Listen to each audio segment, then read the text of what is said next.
Hello, everybody. Welcome to the 200th episode of the Crashcast podcast. It sounds crazy to say that. This episode, we had a really good time. Just want to break a few things down for you. In true Crashcast fashion, we had a spectacularly bad audio issue. So, it's just room mics on this episode. But it is a very good conversation that we thought was still worth putting out. Even as the celebratory 200th episode, it's kind of hilarious that every time we do a remote, it's plagued with problems. We really got to get our shit together on that one. But we're here doing it, and it's a great episode. It really is. A lot of good information, a lot of good points made. It's just a well-rounded conversation about then, now, and the future. I want to thank everybody who was involved real quick. Thank everybody for sitting in and taking their time out of their day. We did this at Vino's in the back room, so if you hear cars and what sounds like music in the background, that's because we're in a restaurant doing a podcast, kind of just free-form style. Thanks everybody for listening. It's been one hell of a ride to this point. 200 episodes down. That's pretty cool, man. I'll see y'all. Peace.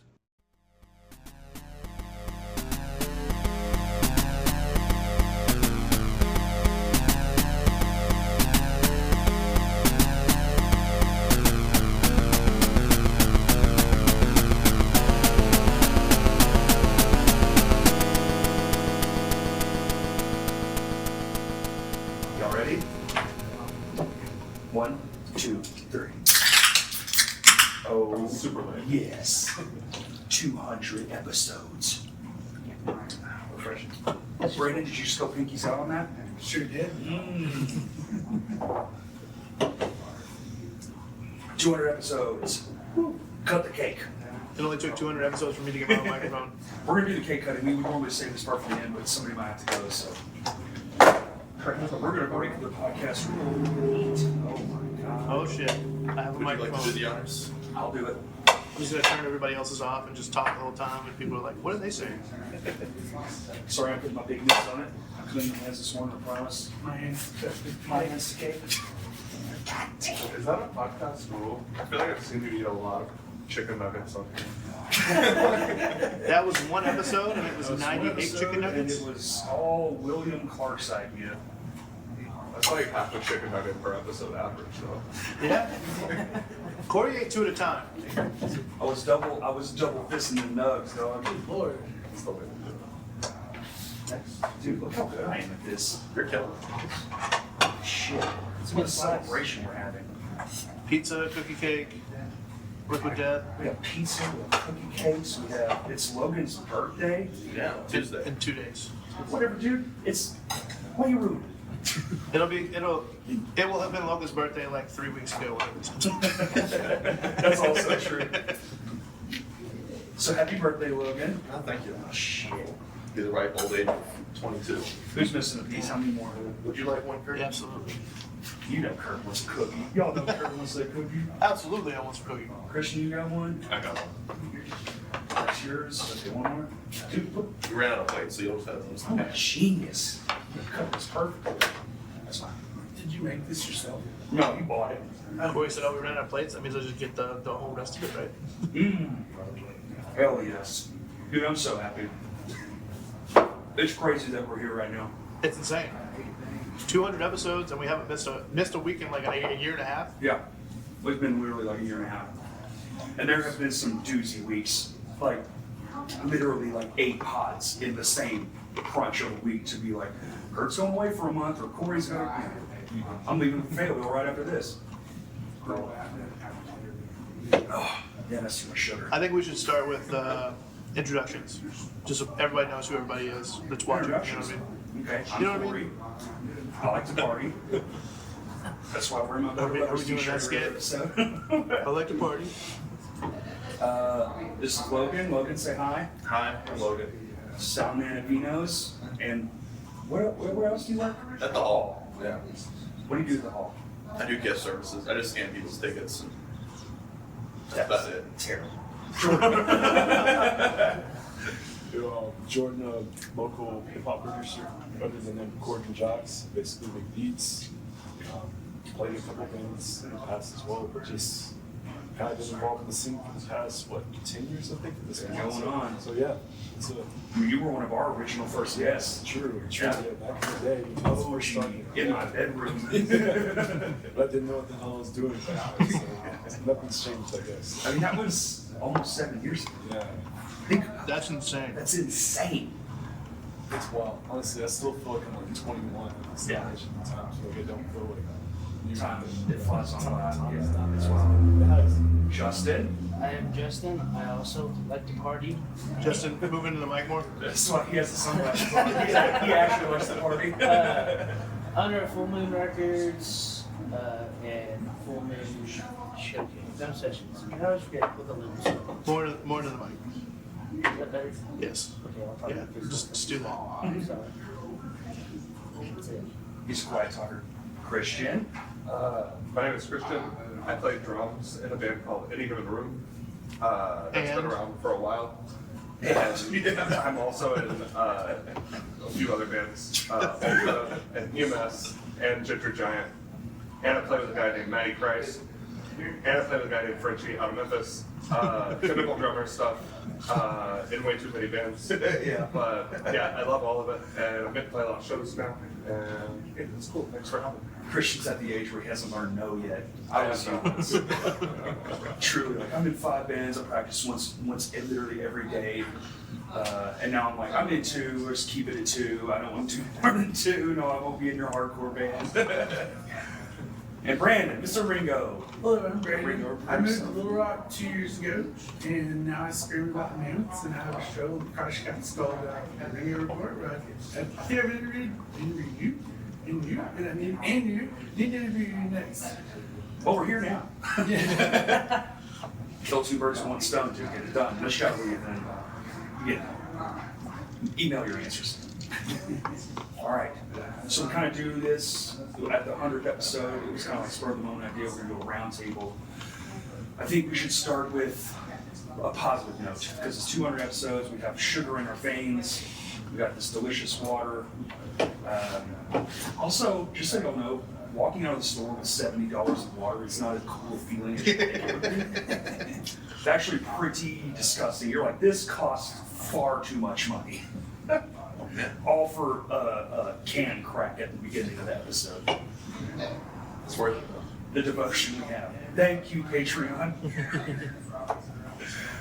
So I thought we'd start with where things are at, because with the 100 episodes ago, which is like 2 years. So the last one was 2 years ago, so there's been a lot of things changed since then. And one of my favorite things we got out of the last one was the promoting aspect is kind of where it landed, which I'm sure is, because that really at the end of the day, that is what it's all about. But we got like the QR code idea out of that, and now you see it all the time. QR codes on flyers everywhere. I'm not saying we thought of it, but it came up there and we started implementing. Now everybody's implementing. It's fucking awesome. So I kind of want to start there with like how things are going, and like your opinion of it, good or bad. It's fine. We can go with the good first, and then we'll go to the bad. And remember, people watching, this is an open conversation. I'm not trying to piss anybody off. We're just trying to have ideas. God damn it. I'm supposed to be here right now. So I guess I'll start, and I think that it's the growth model for the last, since COVID really, it's all been up in a way that I don't even think we were ready for. Even then, in that moment, we didn't realize like, hey, on a Wednesday night, there's going to be 100 people in the room. When probably when we did that, the maximum would have been like 30. And we're just like, holy hell. So like, the exponential growth has been huge. And I think all the younger people coming in, everybody kind of like, y'all have this togetherness mentality that a few of us had back in the day, and it's like, it's working to a level. You turn on your phone right now, somebody announces a show. It's not just the people in the bands promoting the show anymore. It's like, it's everyone goes, oh my fucking God. Like, last night, you're thinking the Entrenched thing. They announced the band, they announced the show, fuck everyone. for 2 days, all that was in my feed, entrenched. That even 2 years ago, some of that, but I mean, we're at a scale now where it's just like, fuck yeah, so how do we keep that going? How do we keep it from getting stale? Because like that does happen.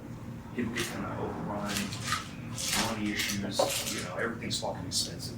This water's $70. Oh, dude, they're going, hey. The real surprise. Cha-ching.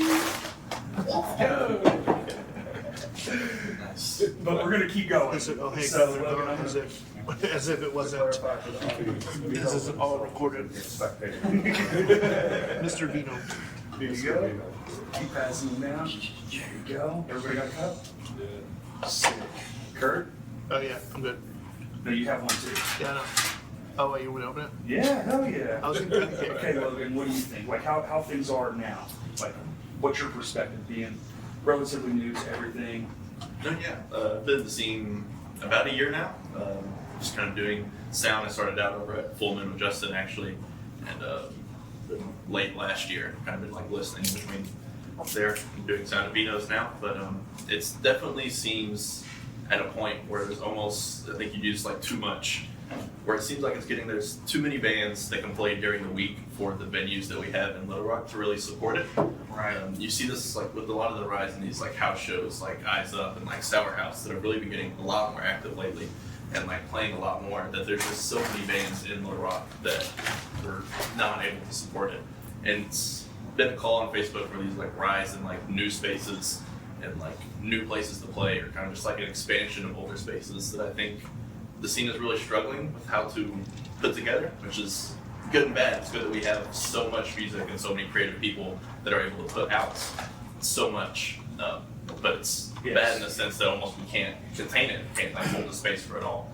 And I think that's going to be the real problem this next like year or so, is like figuring out how to contain, how to make space for all this new. Getting more people in, inviting new faces in, that's always the kicker.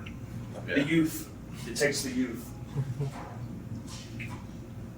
I feel like Let's go! You go, Christian. no, I was just gonna say something that I think like I agree with everything you just said, and I think a lot of those problems, a lot of those like that is kind of the biggest problem that's happening in the scene right now. But to Corey's point, like for bringing other people in, a thing that I feel like I've noticed happen like kind of time and time again is like anytime that I bring a coworker or like a normie to a show. There will be A like, citizen, if you will. a civilian. I'll notice that like they're having a good time for the first band or two, and then once we get to like the third changeover, that's 15, 20 minutes dealing with the technical difficulties on a Tuesday night, and they realize like, oh, there's 2 more bands after this. There's 5 bands playing tonight. Right. On this Tuesday night, that kind of scares people away. So we've got this problem where like we don't have enough venues to facilitate the shows that kind of need to happen. And then when we do book the shows, we're booking 5 bands, and we're not starting until 8 because we don't want the first band to play for nobody. Yeah. So then the headliner is playing at midnight, and it's not fun for the audience at that point. We're almost like kind of keeping the scene going just so that musicians can show up and play. Well, you're beating a new. Used to 5 bands was fine because we didn't have shit else to do.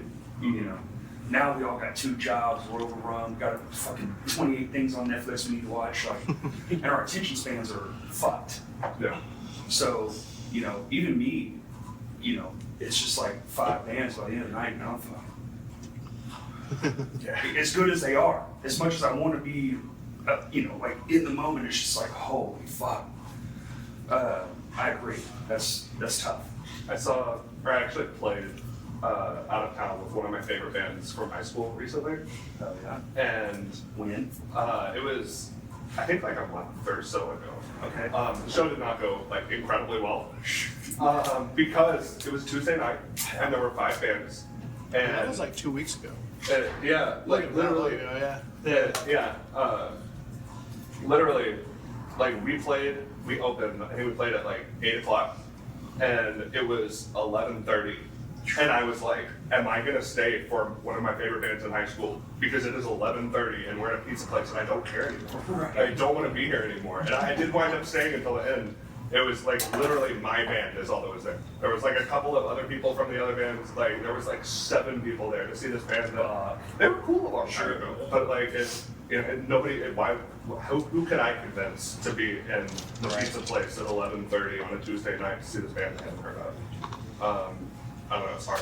What do you think, Jordan? Yeah, no, that's very true. I mean, 'cause, I usually play with. Lately, it's been like mixed genre shows. Like most of the time, like last night, right? I played Funkin' Nights a lot. Like their local like jazz, like funk group around here. You did the entire Maya War show. Yeah, yeah, no, it's like that. Like that's been for me, and it's weird too because you think that doing beats and everything, I'd be more aligned with the hip hop scene, but it's kind of like different as far as like rap shows go because they just have like maybe 5 to 10 rappers at a time go on, and then that ends within a few hours or so. So it depends on the event, really. I've definitely seen that where that fatigue comes in, and then that's where I'm even letting my coworkers know when they ask about shows, like, hey, this is what you should expect. Like, just so you know, letting them know exactly what the event entails and everything, just because I'm like that. I think we all get that kind of like times we're all getting older, and we can't just like be out super late. I didn't even really think about that too, like how so many different artists are coming up that it's kind of just squeezing the schedule and everything because, like for me, I've kind of thought about just even branching out to other places other than venues like restaurants and stuff, like maybe trying like, especially with what I do specifically with like just instrumental music, it's easier to kind of like put that in You can exist in exactly. Yeah. Truly. You can busk, you can be in a restaurant in that corner, you can be on your own stage in a packed venue, like you're in a sweet spot of life with the way things are now in the world. Exactly. So it's really just been like I'm wanting to do it too, just like develop a plan of like pitching this to like businesses around here that do like their brunches or do like Saturday night, whatever that could be. Just kind of curate that. Like we're trying to figure something out with a few other DJs around here just to get something monthly, like with like someplace that's not outside the beat the heat and everything, but just like we pull up with a bunch of CDJs and just play music, right? People can come dance. It is better than the radio because it's cultural. Like you're injecting a richness into the thing, wherever it is, and this person does it. Oh, they're having a great time over at name any place. Oh, hey, hey, we want to do it. Hey, what's your name? What's your contact? You can start your whole own thing in broad daylight, like away from music scene. Because it's all a music scene together as a whole in my mind. That's how I like to think of it. But it's like, that helps too, because then people who would normally even give a half a shit or know what even y'all have musicians that aren't in Simmons Arena or whatever the fuck? Yeah. That's great. Anything to do that is great. Some kid comes in with mom to whatever's diner and Jordan's in there busting beats and shit, and they're like, this is fascinating. Oh, here, I'll be here. Come to this. Boom, there you go. New fan unlocked. Ching. That's what it is. That's really what it is, 100%. Yeah. Yeah. What do you think, Justin, being a venue guy? I think a lot of people don't realize really how hard and the factors that come into it. Being a venue and stuff. I think we need more venues for sure, absolutely. You shouldn't be five bands a night is a little much. I think we're dropping it at the minimum for 3 because last night was perfect. We got out by 9:30 and I was like, sick. I think that's what people want now. Yeah. I think you have to play to the culture you're living in, the times you're living in. In the fucking 80s, of course we'd be here for 9 hours. Mm-hmm. What the fuck else are we gonna do? Go home and stare at the paint? Yeah. Like for real. It was nothing. Yeah. We need venues like no other. Like I have 600 probably DMs. Oh yeah. 2 DMs a day. Like, hey, we want to play. Like calling constantly. Friend requests on my personal shit. Like, it's necessary. It's needed. I think we need them in more places too. Yes, that's what I was really gonna say is. Big issue is like if I'm having a show at Full Moon and there's a crazy show here, or a decent or same level show, like one of them is gonna suffer, you know. So If they're both the same genre, absolutely. But there's Yeah. not enough population here to facilitate that. I mean, because Conway's still central Arkansas-ish, but, you know, if you're having whatever hardcore band here and whatever hardcore band here, or mix up any genre, country band here, country band here, you're pulling from the same Yeah. 1,000 people, you know. that's why I look at Vino's stuff all the time to see flyers and stuff, and it's like if there's something crazy here, I'm like hitting up like DJs or Yeah. indie shows or jazz, because it's like they're all different. Like you might have some people that go to the same kind of stuff, but there's likely to get a pull from somewhere else. Absolutely. But the Conway scene is like 2 shows ago, I had like 10 people I've never seen, and they like walk in, the bands are playing, and they're like, "What is this? Like, this is insane." And I'm like, "Yes, this is where you need to A be." lot of kids coming out of Conway and Cersei. It's kind of cool. Well, I mean, good lord. Young children. Yeah, Does it no, all- no, Does Cersei like- or like Cabot have a venue? No, well, they used to. Or is it just like DIY stuff there? I think it's probably just DIY. I haven't heard of a venue in so long.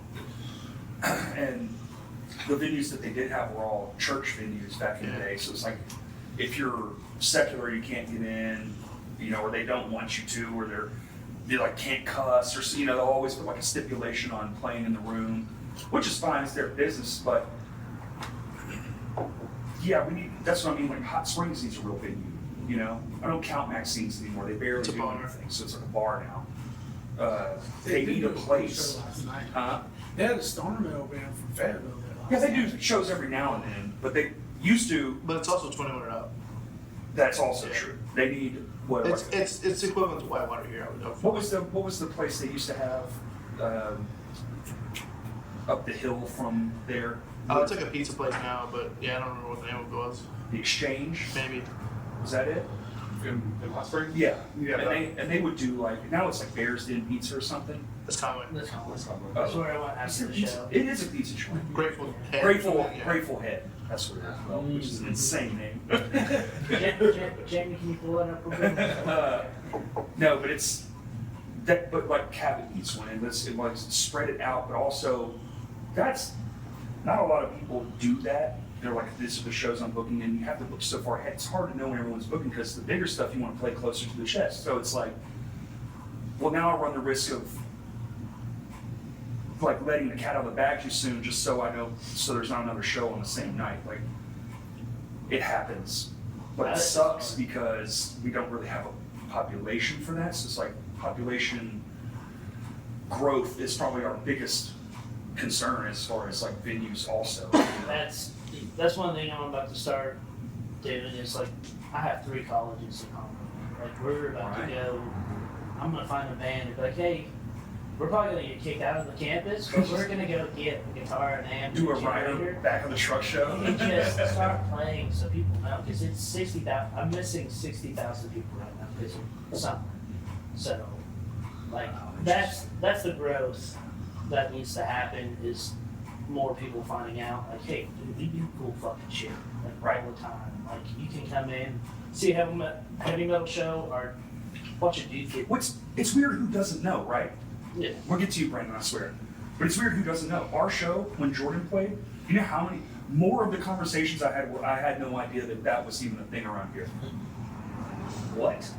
That's what Conway is too. I was a manager at Zaza for a few years, and like it just seemed like there's so many people there. Like you say, like there's 3 colleges there, How do you and not know? and just people don't know things that are going on. Like I was there, and like we would do shows every now and then, but like there's just like I don't know. It's just like people. There's so many people looking for something to do, but it's just kind of hard to connect. They're getting lost in the sauce out there. Wait, what do you think, Brandon? Let's do you.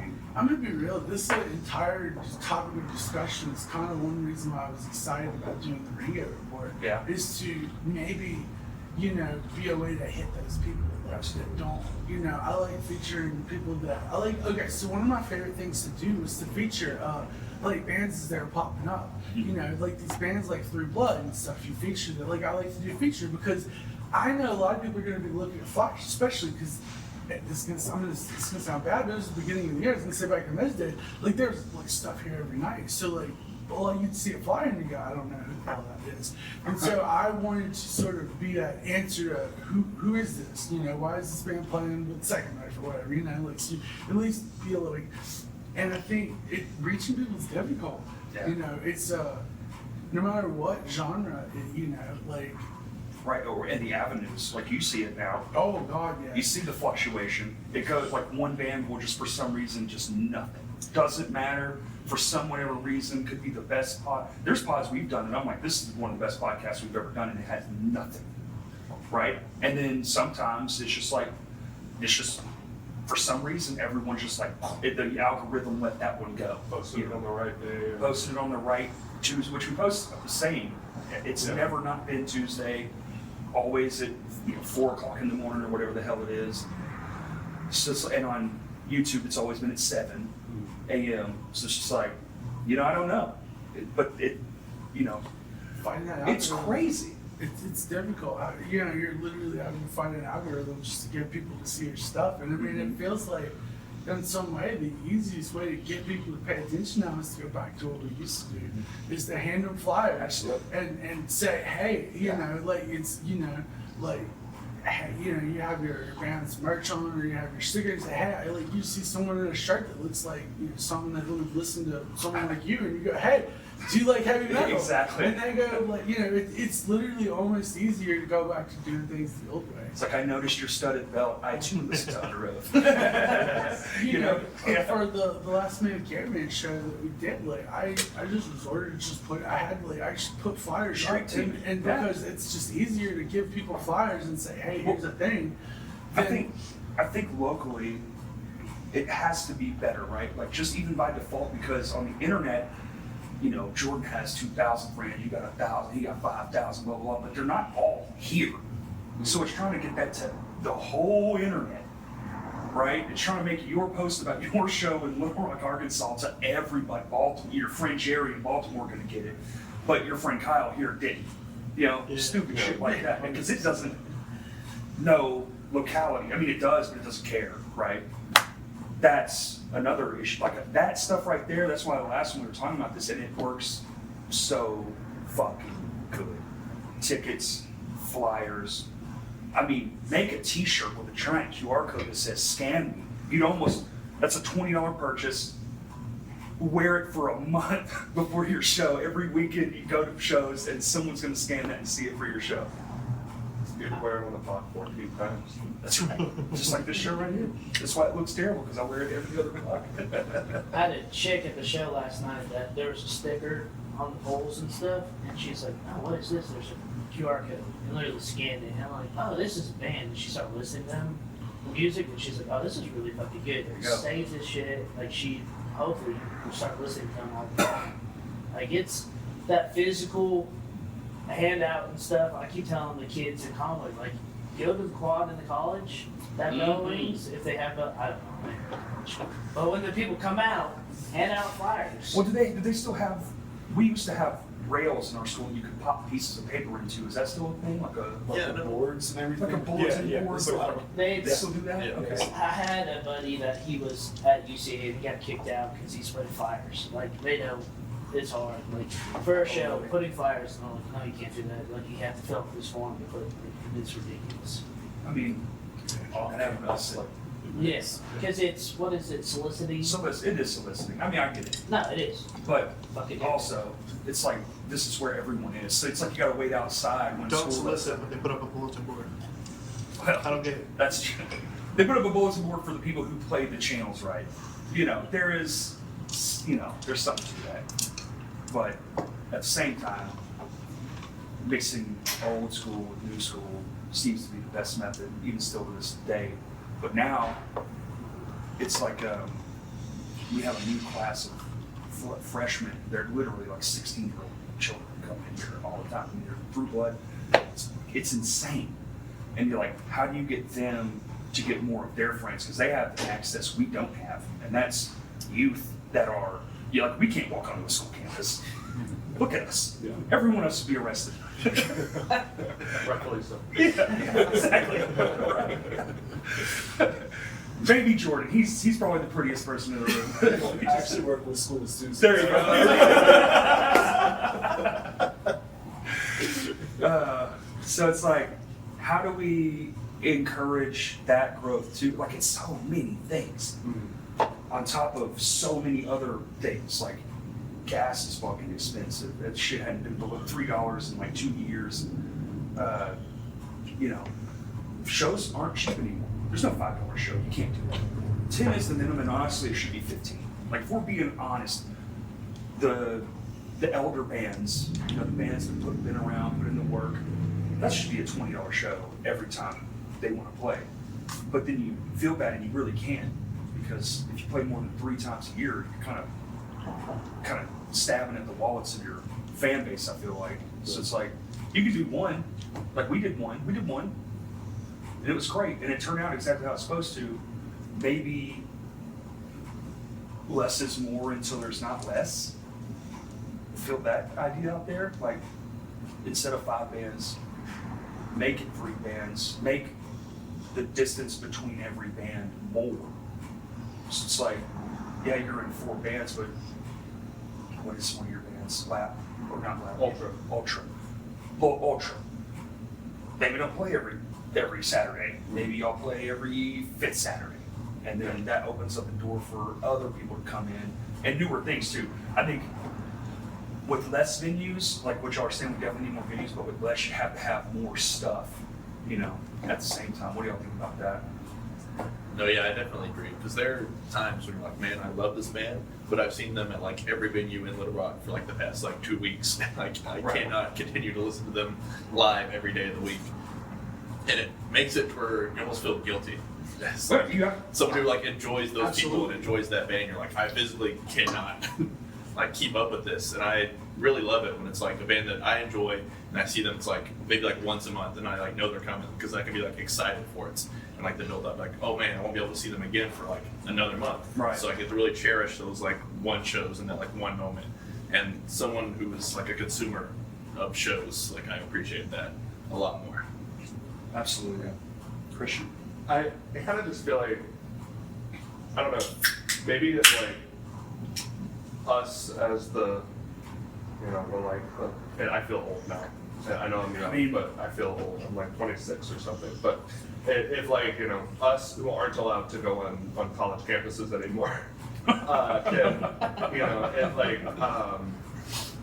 if we can, I feel like if we can instill the like respect for the audience, that like we're kind of starting to, I feel like you kind of only gain from experience and from playing shows where it's like, oh, I play last and I can see everybody leaving because they're standing here waiting. Mm-hmm. Like, oh, you know, if we can instill the like shorter shows, fast changeovers, mm-hmm. playing cool music in between the changeovers, and you know, maybe having a short show. You guys' release show for me was a big moment where I was like, oh, there's so much like it kind of thinking about booking a show not as like putting 3 bands on a bill, but like curating an experience that people are coming to, and like it.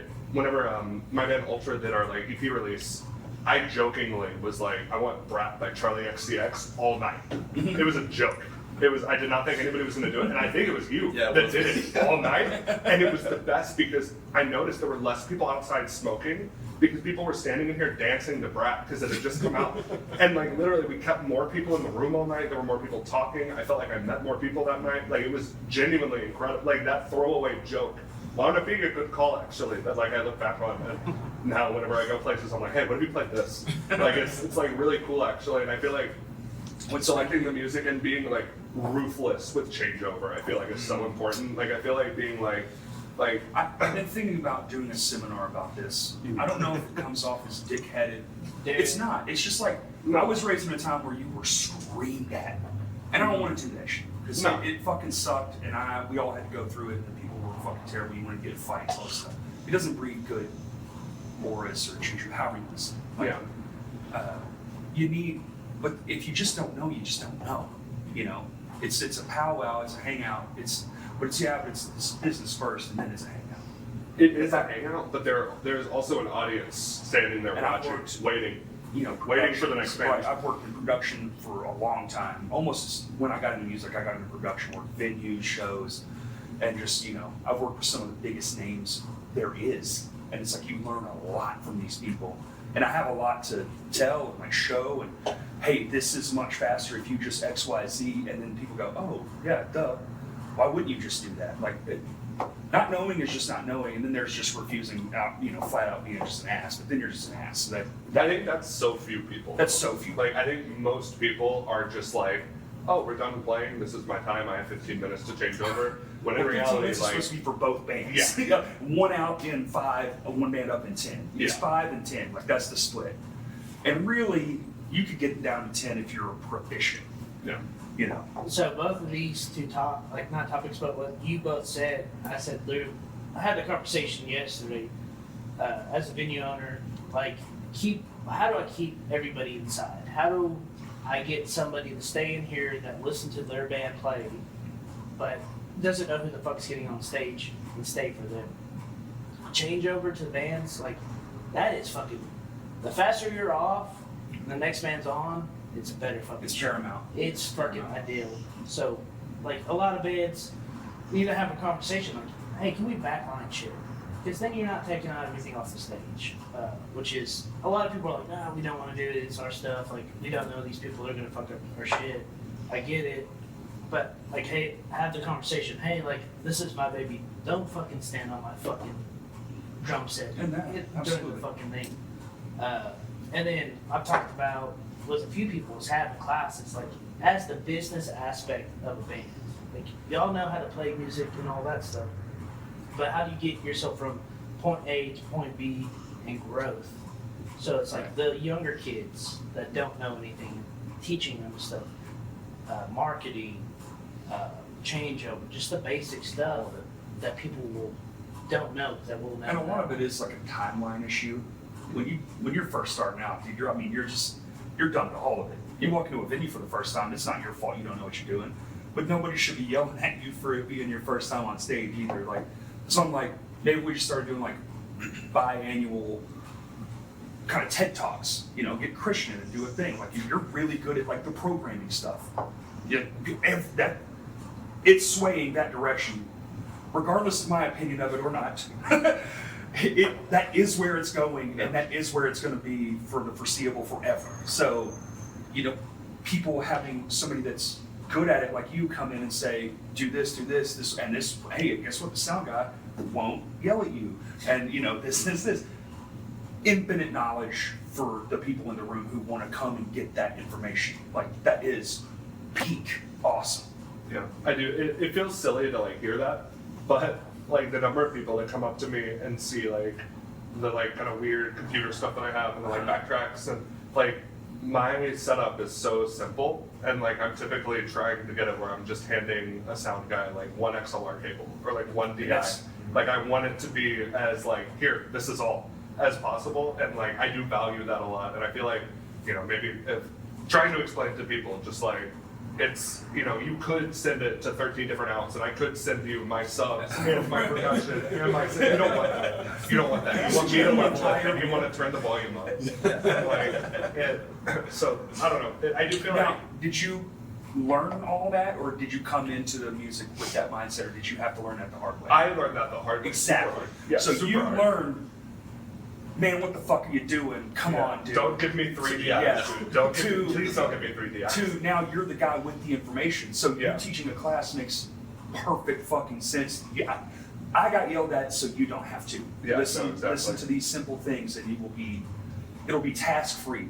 We'll take a fucking 20-minute changeover and turn it into a 5-minute changeover. And I feel that kind of goes back to everything you were talking about earlier. Where I've been through blood. You did literally put me onto them. I had not heard of them. I saw the Ringo Report thing on them, and then I think that I played a show with them later on, and I've just kind of become friends with them. And I think of it not in a callous way at all, but in I am old, and the amount of people that I'm old in the sense that I'm not meeting new people every day, and I'm not having I'm not forming new relationships consistently, and I do think about it where it's yo, if I book a show with Through Blood and my band, then I can take all of these things that I've been, like chewing on, like curating an experience, making sure changeovers are fast, making sure that we're backlining stuff and having these conversations with them. And then they can go and they can talk to 20-year-olds and bring the 20-year-olds who might think my band is cool. And literally everybody is benefiting from that, because then people are coming into a new show, they're seeing these 20-year-olds in a very like professional environment where the changeovers are quick, where their time is being respected. And then I'm getting to play to kids who would never come and see me otherwise. Why would they? And then you add to the fact where you're actively trying to make your show relevant in the moment, where you added the thing, or like when we did it with him, like that was huge. When I had that thought, I was tiling a shower, and I remember having the thought, I was like, what? I mean, why wouldn't you fucking just do it? Like they used to do it all the time back in the day. They'd have like a poet or so like, why did we lose that? It's not an original idea.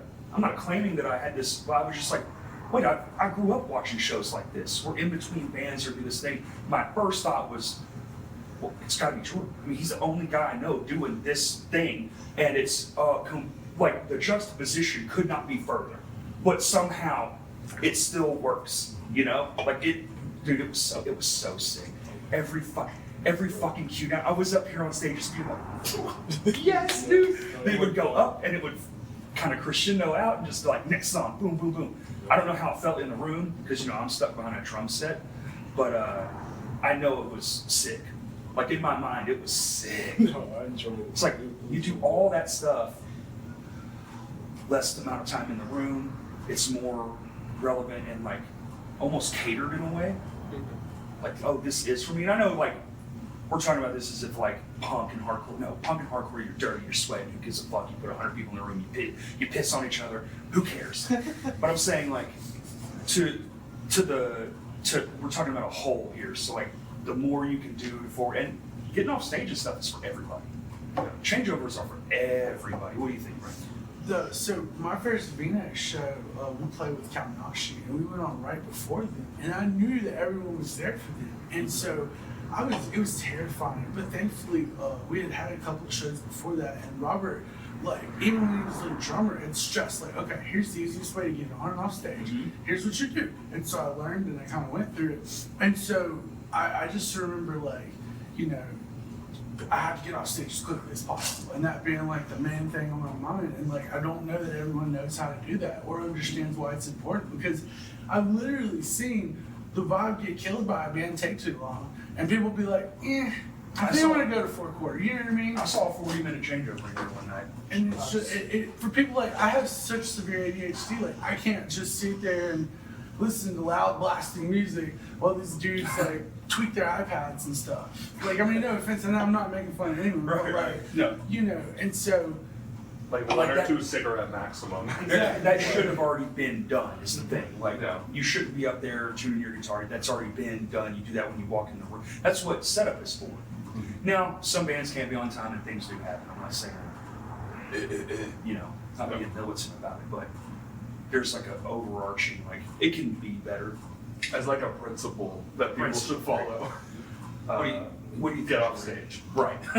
No, for sure. I mean, like, my setup is super simple. Like going Two two chords. chords. Yeah. it's 2 super chords, simple. did it last night. Perfect. Very like easy, that easy. But like, I think it took us longer to undo the shit in the ceiling to get to you than it took you to break down your entire thing.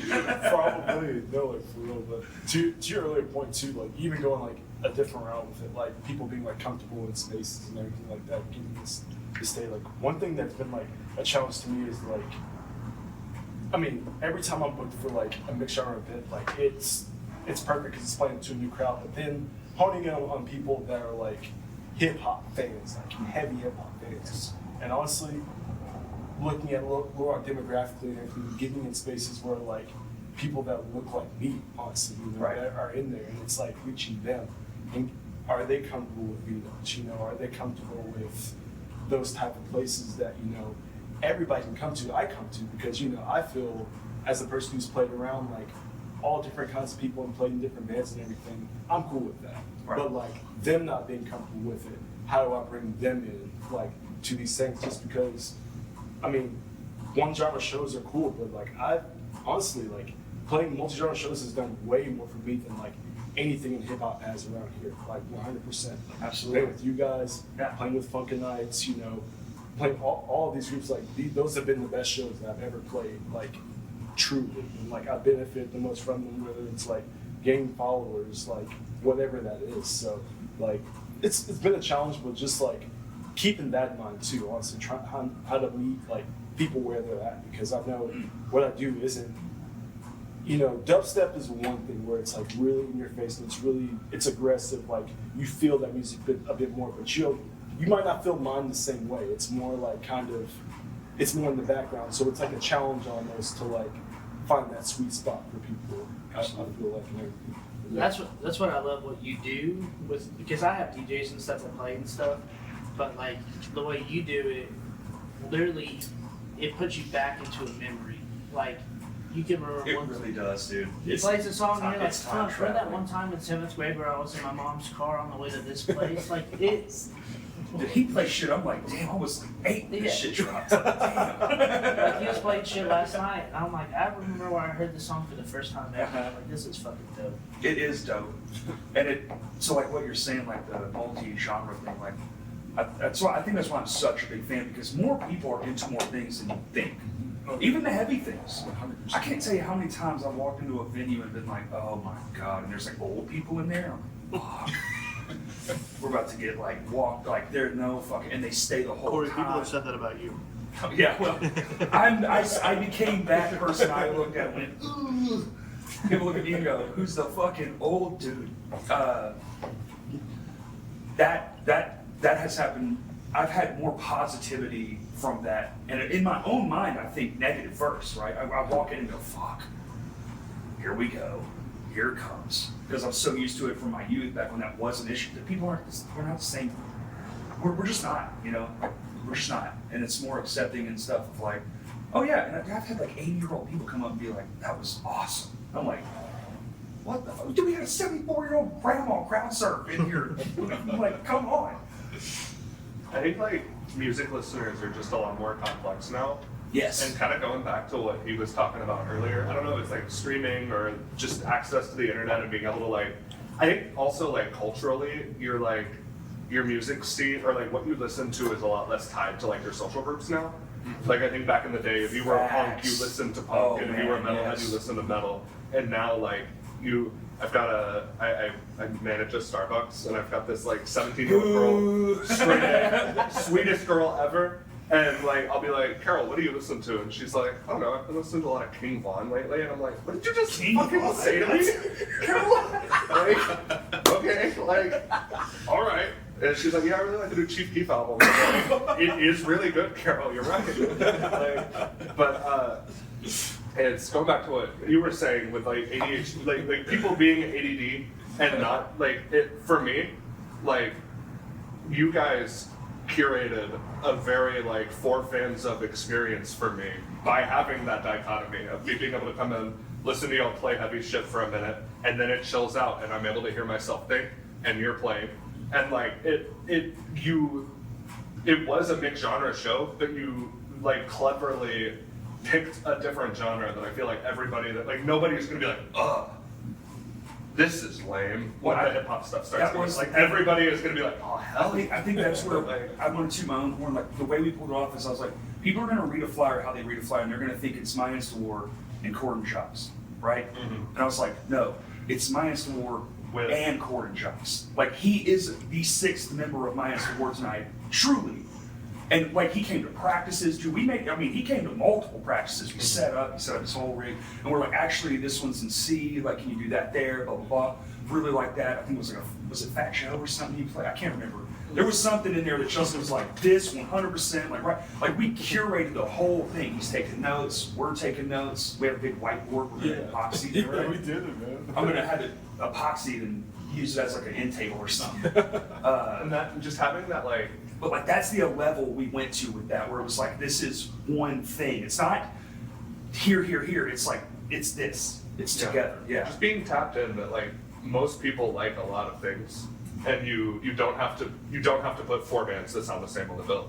Most of the time, if you throw one weird band, but even doing like 2 and 2 a lot. Even just in Like- between, like what he does. Yeah. You bring a guy like him or you want, just name a DJ. It doesn't matter. It doesn't have to be Jordan every time, but like, there's plenty of people doing what he's doing that we don't have a fucking clue. We know him, we know Uni. Who else is there? You know what I'm saying? Like, we're not even as tapped in as probably maybe we could be, or even should be. Yeah. And just every time, like, dude, it's nothing to have a guy over here just doing his thing while bands are playing. We have house music anyway. Why not make it another fucking person? True. Another community member, not just a fucking playlist on repeat all night. Yeah. You know? It can be that way every time. 3 bands, fucking, it's 4, but it's not 4. Because while they're changing over, he's over here kicking ass too. And it gives people a reason not to go outside and like just be, and then like, oh shit. You know how many times we talked about putting a light outside so people will know, like, it's go time, you know? Because sometimes you get so caught up in conversation, it's hard to, you know, like, you haven't seen this person in so long, and it's like you hear noise, and it's like, I do it right outside this door. I'll be talking to Christian while everybody's slowing up and be like, oh fuck. He's like, yeah, this is like their 3rd song. Like, fuck. It's like that too. Like I always think like you go into different restaurants and stuff around here, like the music that they play, like people don't realize how much that plays into like your environment and everything. Like you go into like, why are you playing like a top 40 if you're like a local restaurant? That's right. Like, you know, play some smooth jazz or something. Like it's all people really want that like experience now. It's not just the music. And, like unfortunately, that's what we want it to be. 'Cause, If you think locally and act locally too, it's like you're not putting another fucking $1.50 in old Swift's pocket. You put it in Gordon Jock's fucking pocket or fucking Ringo's pocket. It's not just some fucking billionaire making more money, you know? Exactly. And who gives a shit? I'm like, your stuff is far more vibey than anything at the top that I would ever care to listen to, which I'm old and all I really listen to is my fucking friends anymore. So like, I'm kind of jaded in that aspect, but I think that's exactly right. But how do you know, you're a business owner, Justin. How do I walk in and persuade you to be like, hey, you should play more local band? I know you do. Like you're an arbiter of that, but imagine for a second you're not. Like I need to solicit my, hey, you should play more local bands. Well, I don't know these people. Well, that was the thing when I even started doing shows, because my goal when I created my business was to be a record store and then to press records so it was easier and stuff. But I never had the live music in mind. It never happened. So my first show ever was a Halloween show, and it was not even a show, it's a party. Like my friends were like, hey, we want to have a Halloween party. We can't do it at our house because it'd be too loud. We're playing music and stuff. Can we do it here? I was like, fuck it, dude, whatever. And then after that, I just had bands coming in like, oh, we saw the pictures and stuff. Like, can we play here? I was like, we're not doing that. It's just a party. Like, we don't want that. Like, and then finally, Brother Town, they came in there. Because it was DMs and stuff. They came in and they're like, hey, dude, we saw what you did. Like, we want to do it and stuff. And I was like, you put somebody in front of my face, I can't say no. It's harder to say no. Yeah. So I was like, fuck it, I'll give it a shot. And then it was them, Jupiter's Flytrap, and Swan Blanc. That room packed the fuck out. And I was like, shit, this is something that is needed. This is something growing up instead of when I was younger, I was getting drunk in the middle of the woods doing stupid shit. Amen. I was like, this is somewhere that these younger kids can go into a safe environment, experience something that they haven't experienced before, and it's drastically needed. So that's why we went into the show, doing shows and stuff, and it's incredible. I mean, you went from not existing to one of the most important venues in like under a year. Like, it was crazy fast. Well, because we used to have a shitload of venues. Yeah. Now we're like, please God, somebody open another venue. Like, and we need them of all sizes. Like, I think there's a reason the house shows are popping up left and right again. It's because there is, like, they're filling the void. Yeah. You know, I think it's a natural progression of, well, fuck, Vino's booked every weekend. Full Moon's booked every weekend. We need another spot that can be booked every weekend. So if there's not a building, we go to the house.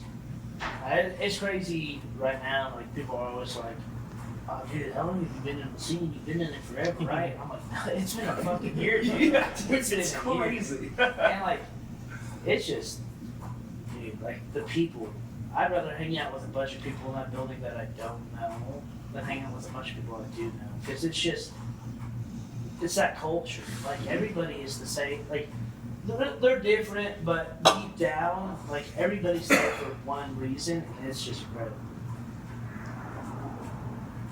Look who's here, everybody. Can't see nothing. Oh, hey. We got a surprise guest. Uh-oh. How's everybody doing? What's up, buddy? Oh, you know, we're talking about our career. Been in the ER with my father for the past couple days. Oh my God. Well, don't bring down the combo. I'm sorry, but it's It's okay. good. Yeah, it's okay. Okay. Yeah. Jesus. Just having some problems. Yeah? Yeah. You want to sit? Oh, man. I We can got sit for a cookies. second. Yeah, sit down. Shut up. I can sit for a second. Yeah, well, sure. So, We already decided what to do with Canada. I think I like your idea. We kind of, it's like a hamster clutch. Yeah. We just put fingers out in the wall. Yeah. Keep them docile. It's good to see you. What do you think, Brandon? Ringo? What do you think about all that? So, from my perspective, I remember like when I first was contemplating moving here, I was looking for shows and there wasn't anything. And so it's for me the wildest thing is in the last 2 years. It's like February 2022, like it's just continued to grow and grow and grow to where like now, like I mean, because the thing is like this town can pack a room like nobody's business. What's wild is when you got here is what we were calling like us having a renaissance. And then after like just a few months, I think Stan actually made the post. He's like, this is no longer a renaissance. It's a new fucking era or something to that effect. I was like, he's right. This is something we've never seen. It's a whole new thing. And things are just like a big bang. You know, they're just pushing out so fucking many things at one time. You're just like,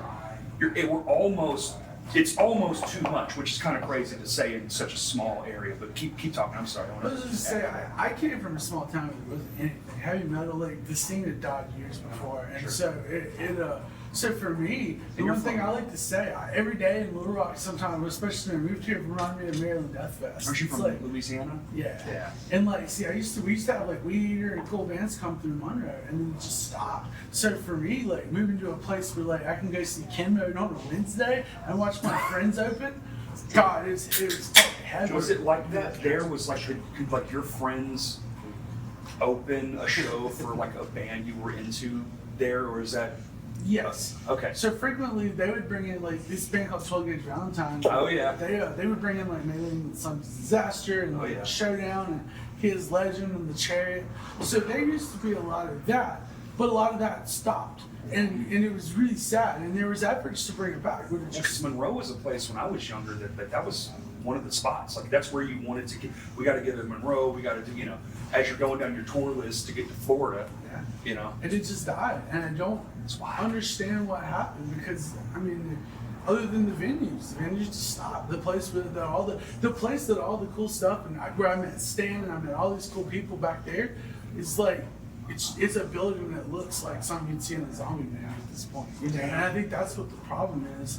And so I'm just so glad to be in Little Rock and have a place where not only we got Venus and Whitewater, we got Four Quarter, we got Red Room, we got the Hall, Stickies, we got Stickies, we got Simmons. Like there's so you got You're now you making got Justin people's cry right houses. now. And You I left think, that full moon. oh, full moon. And so, Fucking leaving. you've got all these different places, and I just think it's so awesome. You know, I think what you do, Justin, is very fucking cool. You know, and I'm just. Yeah. Girl right now. I can see your tears. You should put on a napkin. So there's a lot of sad, but I think the one thing we gotta remember is there's a lot of good. We were very, very lucky. It's really this new generation of kids. Corey, don't do that. Corey's making a mess. He's been drinking too much water. It's really this new generation of kids that's popped up after the COVID restrictions died. That's who's making it happen. But how the fuck did that happen? They They got- came out of nowhere. They got. I mean, honestly, that's a whole generation of kids. Even my little sister's It a was part that- of that. They either turned 21, they graduated through COVID, and they had nothing to do once they got out. What was that? It was that fucking Will's house, the Eyes Up House show. Yeah. It was that one where we were like maybe it's over, maybe it isn't. We had like that month where we could all kind of do shit again. Yeah. And he had one show in that month, and that was fucking insane. No one knew anyone there. It was all young kids, and it was just like, that's crazy. Then we locked down again, and we were like, well, that was weird.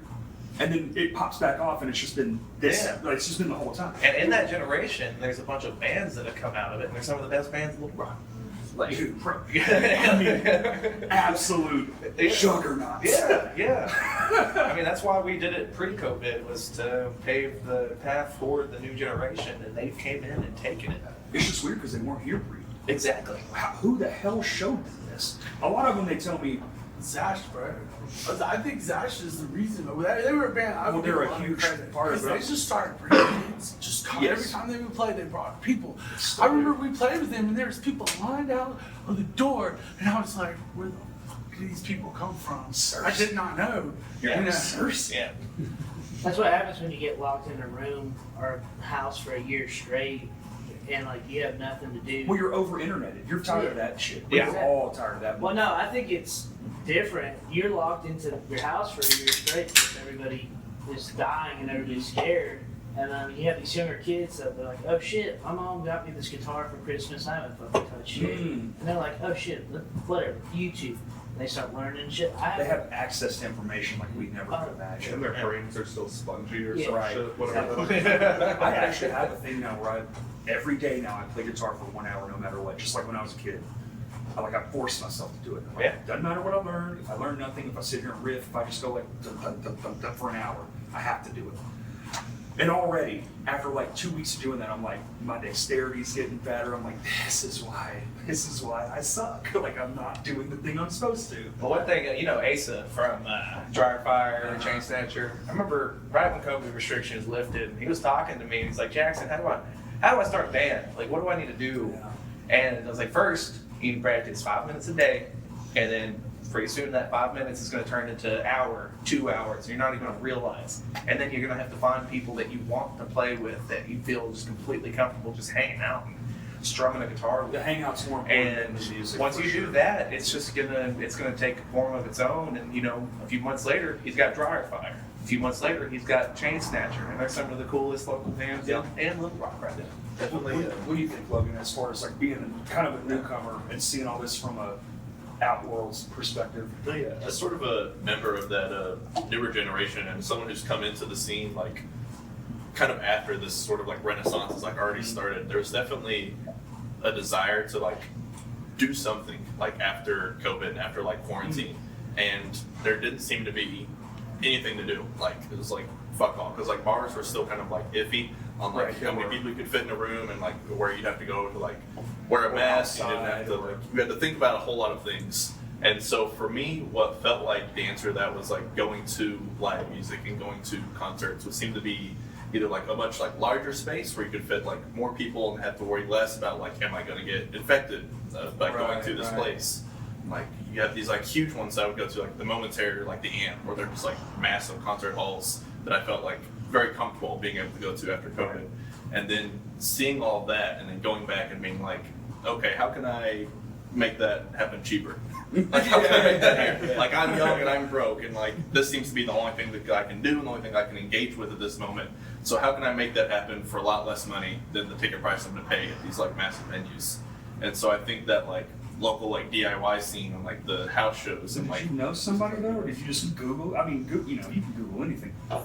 I mean, not really. I started kind of getting into it because at Hendrix I'd worked at the radio station there at KHDX, and I was doing a lot of research into local bands to try and bring some in, which unfortunately I found, punk and hardcore, which no one else at Hendrix wanted to listen to. So they wouldn't take any of my recommendations for who we should book. But so I did try to book Jackson. I tried to book Moonmane. It's like the first thing I did, like as the radio coordinator at Hendrix, and it didn't work out. I wouldn't think that it would. I remember we were all down for it too. And I was like, so wait, excited. never mind. It's falling through. We can't do it, I guys. got beat to it. Yeah. But it was really just that, like, coming in that, like, desire of, like, wanting to do things and just going and researching through the internet, which is honestly a little bit difficult for the local scene, like, doing that, like, research. Like, you can, like, Google, and, like, one or two will pop up. But for me, as, like, a younger person, like, our method of social media is, like, Instagram, which is not the preferred method for the local scene. Like Facebook is. Facebook, And I know that Asa had like talked about it as well, where he had to like go in and kind of like sort of like really dig to like find the like promos and like the flyers and stuff. And so I think it's like that engagement, like having to dig. Well, because sharing only exists via the story. Now, I don't get stories, man. And because of all your work getting into everything, like, that's why Mark was like, hey, I found a guy. And whenever we had lost one of our sound guys, I was the only one doing it here. And, Oh yeah, Yeah, that's being right. in the room makes a huge, Oh, huge, yeah. like be present. In yeah. that room and So listen. Mark was like, I found this guy. He works at he works at Conway at Full Moon. I'm like, all right, let's get him. And yeah, he worked out. So Jackson poached your sound. If you're wondering what happened, He disappeared. And I was like, where's this fucking dude? And I was talking we to sort of paid him money. Sort of. Yeah. brother, I don't make any money. If he's getting paid, he's getting paid better than I am. that's still doing pro bono. I'm just waiting on the call. What do you think, Jordan? What's like a thing you might think about? Honestly, like during COVID too, it's funny. Like we kind of boomed, like beat makers. Did, Oh, 'cause, I like Instagram. Oh, yeah. Jam. we kind of, but it was like before the algorithm like came and messed everything up though. Like I don't know, it was a time where like I had like 6 other guys across the country, like a guy in Cincinnati, a guy in Maryland, and we would do like shows like monthly where we would just send out a Zoom link to like all of our friends, and like we would all pop in, and then we could like connect our samplers as like an audio device, and we would just play sets like that, and it was like a thing. Like there would be like contests and all kinds of things. So like it was like that gave everybody a chance on the internet to really like find each other. But then like coming out, I don't know. I mean, like I said, I think it was just that people were locked up and didn't have like shit to do. Like they were just like sitting at home waiting on it. And then like when it finally happened, we were all just like, all right, let's get out and let's like do it. Because I left college, like I think it was that December, and then everything hit in like March or whatever.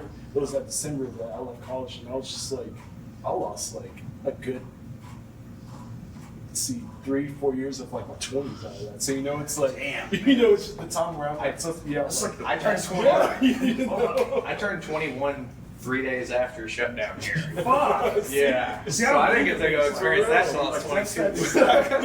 yeah.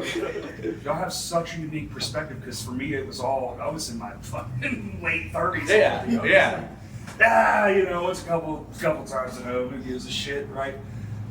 Man, that's wild. So that, I guess that is what it was. It was just pent up fucking, get me the fuck out of this house. Yeah.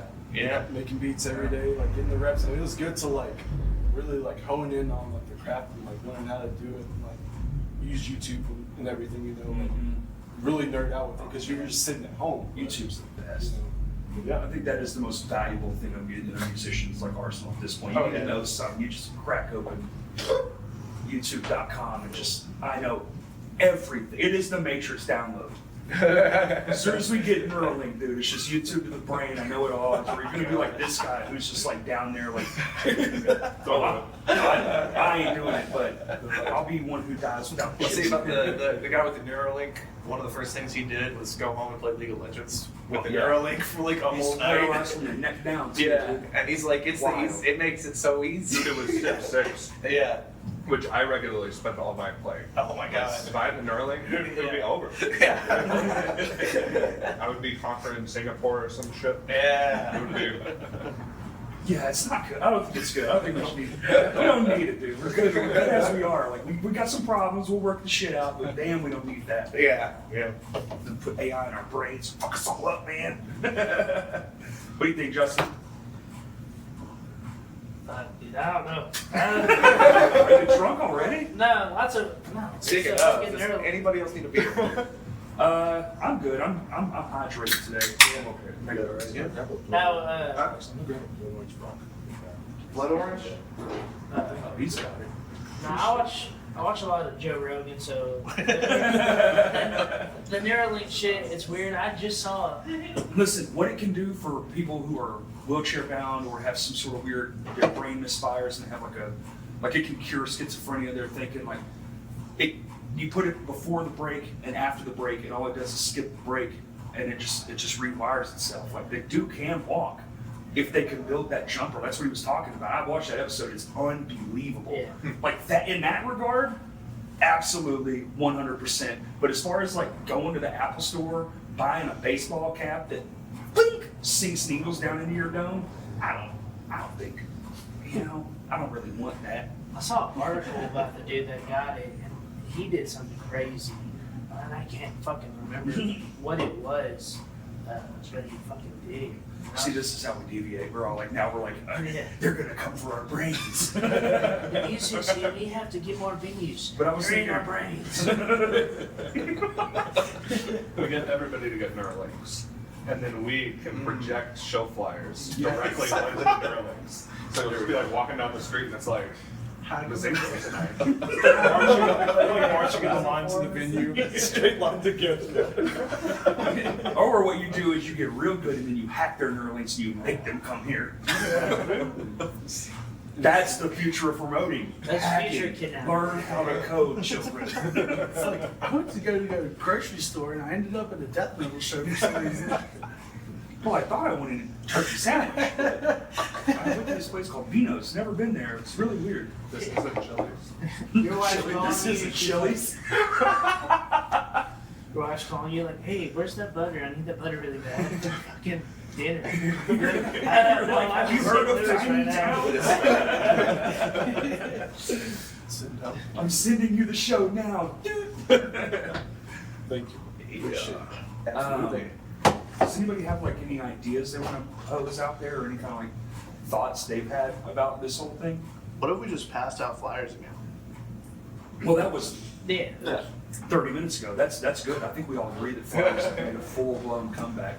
Yeah, I used to do the street promotion, leaflets, flyers, but it was back when nobody fucking cared. Yeah. You know, you do that and you'd still get the same 60 people coming to the show that you would if you didn't. But I And think now it's different. Like if you're handing out leaflets and you're putting up posters, people want that shit. People find that shit, and you're gonna. If you do that every time, if you're a promoter or you're booking a show, Yeah. even at a house, you're gonna have like twice the amount of people I going. think the QR code thing with on the physical flyers is huge. Oh I yeah. think it's paramount. I used to turn it into a meme. I would put stickers everywhere. You might have seen one where it was like a raccoon had a Gatorade bottle and was like trying to drink from the Gatorade bottle, and it said scan the QR code to gain his knowledge. And there's a QR code, and you'd scan it, and it pulled up a giant picture of like the next 3 Moon Main shows happening. There you go. Yeah. Yeah. That's brilliant. Just stuff like that. But it didn't work back then. Now that you have all these kids that are interested in people that are wanting to go to shows again, like We have it a whole really picks up. I mean, so many people moved here. Yeah. So many fucking people moved here. We have so many transplants in the States, and they're insane. And they're coming from large cities where doing shit is part of their culture. Like we don't have, that's one thing I'll never understand how we lost this so fast. The internet. I mean, a bunch of small towns. It was the internet, and then a lot of the old heads literally Absolutely, just bro. putting people down. Be like, oh, that's never gonna work. Oh, you're never gonna have fun. Like, dude, it's dead. It was going when we were young. Y'all are never gonna have it. And you're like, the whole time I've just been like a giant fuck you. How about you get out the scene and move away so you can make room for the rest of us? And that's what's happened. That's what happened. Like all the cool. Riverfest. Yeah, exactly. What the fuck happened to that? Yeah, giant scandal type shit. I mean, yes, we talked about that earlier. Like that is what drove it all down. And then you have to keep the middle fingers up. Yeah. You have to. Yeah. There's always, and when you're the guy that's hitting the middle finger, just kind of reflect and be like, I used to be the kid throwing up the middle fingers. Yep. Okay. Which when I came in, I think I was the 3rd iteration of people in the music scene. Like I was the 3rd group of youngsters trying to do something. No, make a name for myself. I'm gonna be a rock star. I mean, when I started here, they're trying to turn this place into a sports bar. Oh, it was Okay. fun. All of the venues were kept by death metal and metal promoters, and you couldn't do anything. And then they got rid of that one guy here, and ever since then, it's been a circle of promoters just like booking it and killing it. Well, and a lot of venues closed, so people they had no choice. It was like Yeah. just like we went from like 10 to 3. Yeah. We're back up now. We're kind of up a little. Oh yeah, there's new ones popping up. Like What's that new place? New place on Main Street, Gigi's? You ever heard Yeah. of that? That's Oh my goodness, it's always popping. Yeah. It's always Oh, popping. South on Mesa where old Juanita's was. Yeah. Oh yeah. So that's a venue again. What the fuck? Yeah. I just drove by last night. Now is it South on Main where it's like indie kind of like No, singer-songwriter? they're doing like soul, R&B, and like they're getting singers in there. It looks pretty tight. It looks pretty tight. That's something. Yeah. Gord, I think I know where you need to go after this. Sounds good. Hell yeah. Something on Sundays. Yeah, right. But there you go. See, Yeah. way to add information. GG's. Okay. Now we know. Fuck yeah. I like that. I Yeah. like that a lot. Maybe I'll notice something casually smelling this gourd. God, I love smell that shit. Champagne is so good, y'all. We should have done the most. Fuck, Kurt, I'm fucked up. Damn it. Well, you didn't even tell me you were bringing champagne. You were just like, I brought snacks, and it was It champagne. was champagne. Little tasters. Champagne and one cookie hand. Logan brought that. That was my because it's favorite. actually his birthday. Like, It is also for my birthday, which is on Tuesday. Birthday! Thank you. Yeah. And now, You get 22 birthday spankings? What are you 22 now? oh shit, that's how we end the episode. Yeah! Kurt did tell me it was going to be a gangbang. He was like, hey, Oh. I was like, why I would think you he liked it. It was like, He's like, a bunch of guys in a room. I was like, sign me up, brother. On a stage? Open lighting. No, we'll get Lots under of the cameras. stage. so like, how do we? I'm trying to have a thought. We've got about 30 minutes. Okay. So. So how do we like? We know where we're at. We've seen where we were. We hope we know where we're going. I think we do need more venues, but how do we? First off, that's just money. That's a money problem because venues are tough. They're hard to operate. Like if you don't have something else to do, like Vino's, like he sells records during the day. They sell beats during the day. It's it's not the easiest thing in the world to own. Without like let's say in a world like where we don't get another one for another few years, which I guess we have GGs now, which is fucking awesome. How do we get more people?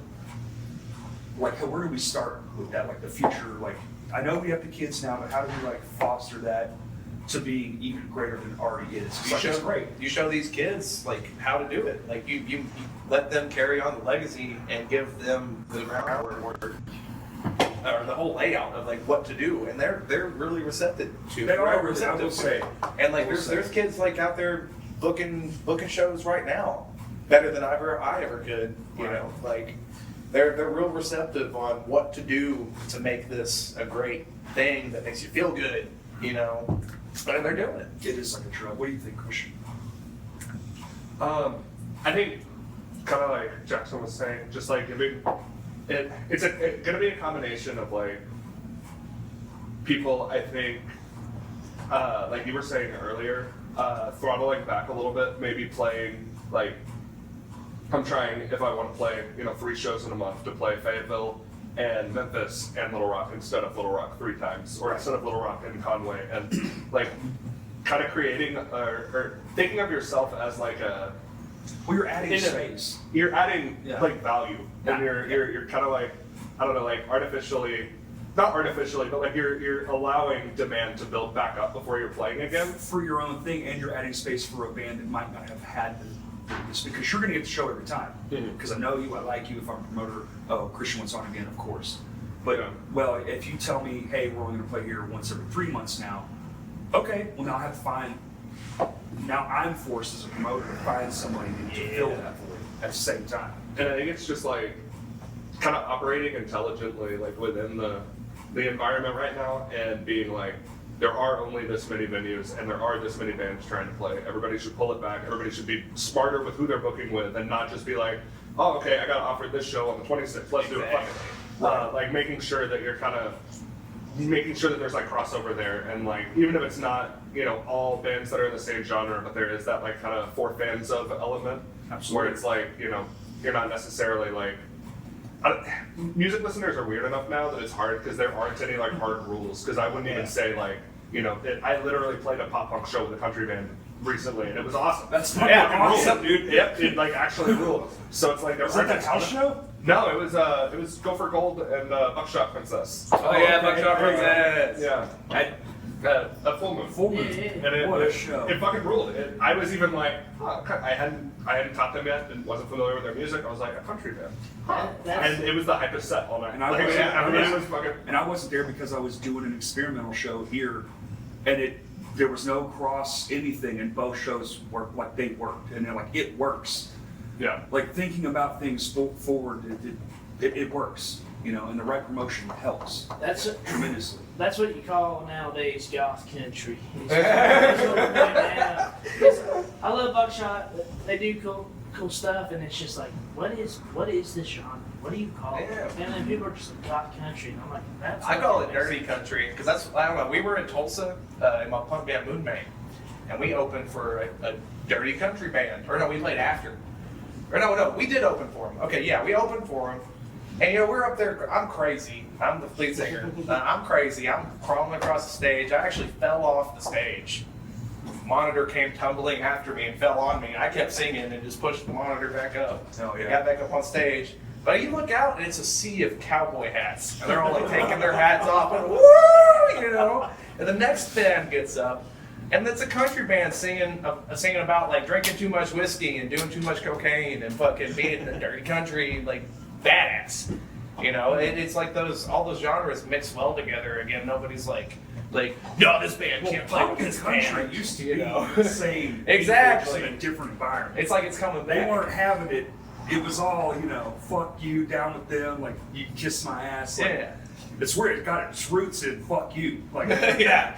You know, Johnny Cash is the greatest punk rock musician of all time. We just call it country because he played a fucking acoustic guitar. Yeah. And that's why I was so excited to see Buckshot Princess like rising through the ranks and being noticed, because that wouldn't have happened. Right. That wouldn't have happened pre-COVID. Nobody would have given a shit. But like now it's like, it's cool again. What do you think, Brandon? I think mixed genre show. I think Buckshot's like literally like they're the perfect mixed genre show band around here. Yeah. It's like because we're playing with them in December. Like they played like they do all the venues. They play with Second Life.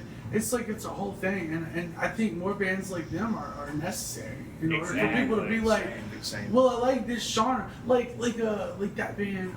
I think like the band Katsu's doing that a little bit. It's like where I like this one thing, but then it's like well, I like this other thing, and they're the perfect meshing. They're like a jazz What was fusion it called? punk band. Katsu? Katsu. Katsu, yeah. Katsu's sick. They're awesome. Are they vocal? Yeah. Oh, Yeah. They just don't play a lot. Okay. Yeah. Well, good. I mean, good and bad, you know, good. That's one thing That's that what we're talking about, space, like leaving room for other bands. Exactly. That's one thing that newer bands fall into constantly. It's like we gotta play every single show we can get on. We gotta go. And it's like, well, yeah, when you become a band, yeah, that first few months, yes, but don't stick to that. That's what happens, and is that you usually try sticking to that, and then you realize, oh, this isn't working. Oh, our draw is like lessening.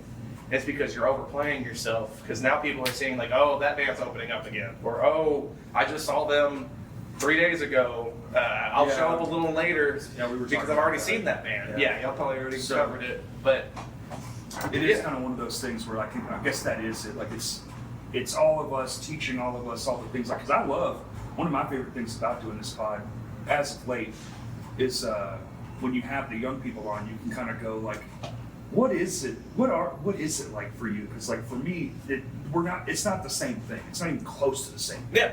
We grew up in two different worlds. Like if it was a comic strip, I'd be on world A7 and they're on B2. You know, like it's not the same place. It just isn't. It's wild. It's wild to say that, but it's like it really is. It's fucking way funner. I will say, which sucks to be fucking 40 and being like, it's so much fun. It's like I'm almost out of here. Another thing that's I can see really driving the newer bands and the new kids to really be out here doing this.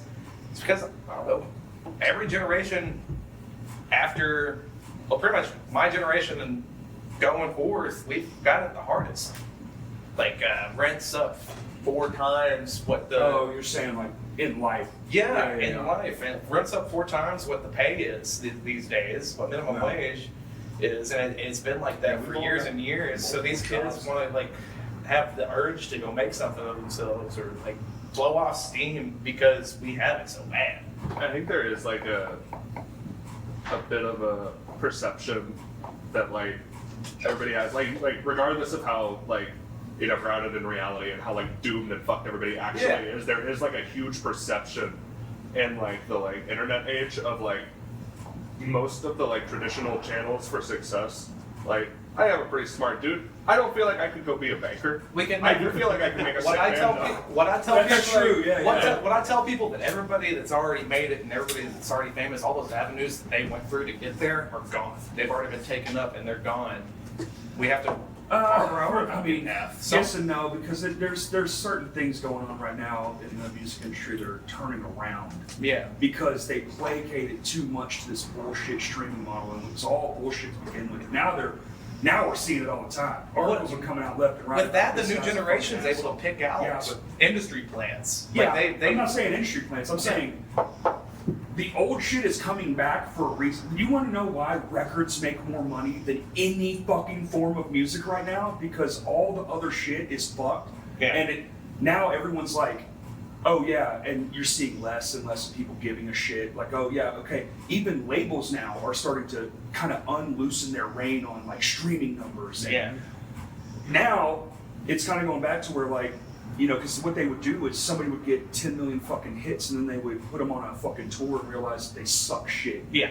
But they're good in a room, they are ass everywhere else in life. Maybe they're not even a good person, who knows? But that happened a whole bunch of times, and now, and then the fall of venues, it took out a lot of labels. Yeah. A lot of labels lost because of the money went away. So they need the money to come back, so now we're back at raw fucking talent and bands that perform and are good, and not even just bands, like singer-songwriters, fuck you name it, like blues acts. It's all kind of, I think when I walk into venues now, I see way more bands putting forth tremendous effort. Even, I get hit up more now about our like production stuff than I ever used to. We used to get made fun of for it. But I think people would see like an intrinsic value in something more than, it's like even with y'all wear like paint suits. It's like that is something. It adds to, it's not just go up there one and play. thing, it's yes and. It's like improv, like I've always been on more of I wouldn't call myself like a phenomenal musician. I'm good enough. And I love to write songs, but I'm really good at putting on a show. Yeah. I should have been an actress, but I should have fucked up. See? I'll go ahead and say it. A lot of people have told me this, and we tell it to ourselves. It's like if we didn't have the stage act and the presence that we bring, and we didn't have the suits, we're just another shitty punk band. like straight up. Like really. I mean, you've got to put some showmanship into your presence. At the end of the day, you can be the most talented motherfucker in the world, but if you stand there like a knot on a log, I can appreciate you, and I will. Dude, I've worked with those bands, I've worked with those people, they're fucking nice as shit, they're great. No, Christian, I'm not shitting on you, buddy.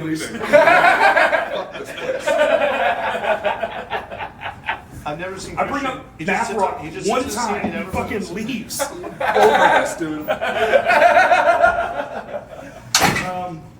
I want to feel with you, Logan. What do you think about, do you think that that's true? And like, am I missing the mark as an old fuddy-duddy? No, yeah, I mean, that's pretty much what I was going to say.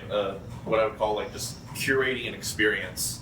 And I would say it's also not just on the onus of the bands, but also the promoters as well, who are booking these 5-band shows. You're not curating a good experience for your audience when you're booking 1 million bands on a Tuesday nights. You're not taking into account what they're going to want. You're just taking into account this is what I want, and this is what I think people will pay to see, regardless of whether or not they're going to have a genuinely good time. And then you end up losing your ass on the show. Well, that does happen. One of the best pieces of advice I ever got was on this podcast: is don't book your CD collection. Yeah, exactly. But you can book your CD collection.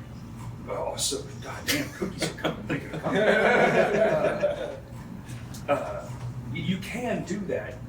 But yeah, I think there is I think it's an awareness of I think it is a now time issue. I don't think a 5-band bill now is kind of what it, I don't know. I don't a fest or if it's billed as a longer show, they did the Bird Show Fest here. Let me use this as an example. Bird Show was a guy around, a musician around here, beloved by a lot of the older musicians. Not a lot of younger guys might even know who he is. but he passed away, and all of his buddies that were these old ass punk bands, they got together and they did a show here. Now, it was billed as a long event. They billed it. They had so all these people had kids, they had families. So at 5 o'clock in the afternoon, they had a kids group come. Legit. Oh, yeah. And they were doing like, if I go to see the moon, or whatever, like It that was kind the of punk kid. rock Wiggles. It was punk rock Wiggles. Yeah. So that opened the show, right? Because all of these people have children, and they want to facilitate for the kids too. Like, this is the thought that these 65-year-olds had. They thought this much into it because that's what they used to do. Every show was like this. I swear to God, we get Scottish Brown on here, and he tells you about the things they used to do. Oh, my and God. they were punk rock too. Yeah. But the amount of added value they had to their shows was fucking too cool, man. I'd never seen a mosh pit of children in here Right. until that show. But what they did do was they did that, and then they had like 6 fucking punk bands who all played normal size sets. They all got on, they all got off, they all brought their own gear, and they still finished 30 minutes ahead of schedule. Yep. Because it's instilled in their DNA. Like, and they were some of these people are pushing 70 years old. It's fucking crazy. Yeah. And they're up here punk rocking and immediately getting done, and they had the foresight to have this whole event, and it's like, so yes, Yeah.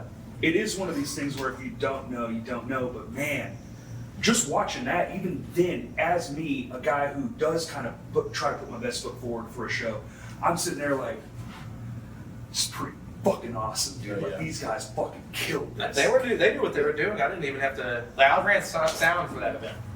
I didn't even have to tell them where to put their gear. No, you don't. No, you won't. That's what I I said. didn't. I was just like, the only thing I had to guide them through was getting their drums off the stage and out to the side door. Right. Everything else, they just did it all on their own. I didn't have barely to do any stage management. The way that I think about it, I think the way that you kind of talk about it is that it's really like 2 different aspects of a show. There's marketing and then there's the experience. Mhm. And for you, those kind of go like hand in hand, like you're talking about with like Virtual Fest. Like they marketed to a very specific experience Yes. and then provided it. And I think a lot of shows, like if I just see like a flyer like in the middle of the week come across my Facebook page, a good like 80% of the time, I have no idea what that experience is going to be. Like it looks like almost every other flyer, just got the band names and sometimes unintelligible fonts, and they're just all kind of listed on there, and they'll be like something cool, like some guy getting his head bashed in or whatever. But there's nothing on there, and there's nothing like kind of that pops out and tells you like this is the experience you're going to have. Like I think that there's a lot more that we can do with our marketing by kind Flyer of expanding. design, things like that. Yeah, like flyer design and the way we like talk about our shows and like where we're posting them at, that we can do to kind of give people the idea of like this is the fun that you're gonna have if you come to Vino's Yes. Friday nights. Ginger Giant has y'all too. Oh my fucking God, his name. No, Shout out to Mr. Frank. Dylan Bradley. Yeah, I don't remember all of my Dylan? band. You're a singer, dude. Thank Dylan. God. Fucking. The Dillster. I'm so sorry, dude. I'm so sorry. I got so much sugar in my blood veins right now. Shut up. No, But his like show flyer video ability is it's unmatched, but like even that, what like just adding to what you were saying, like that is huge. Like I love the video thing. We've done all kinds of different ones, funny, kind of like not funny, little maybe like a chuckle here or there, but all of it. I think you're right. Like maybe less and promote more and make it like a thing, but also you can convey that through not just flyer means. Like, okay, post a flyer, but also post a video or get like, say if you're in a band, I'm in a band. Like we're doing a show that we haven't announced yet. Mm-hmm. We don't have to say who's on it, but if we do our version of the video for it, y'all do y'all's version of the video for it, the other band does one. That's 3 different, very unique, because that's personality shit.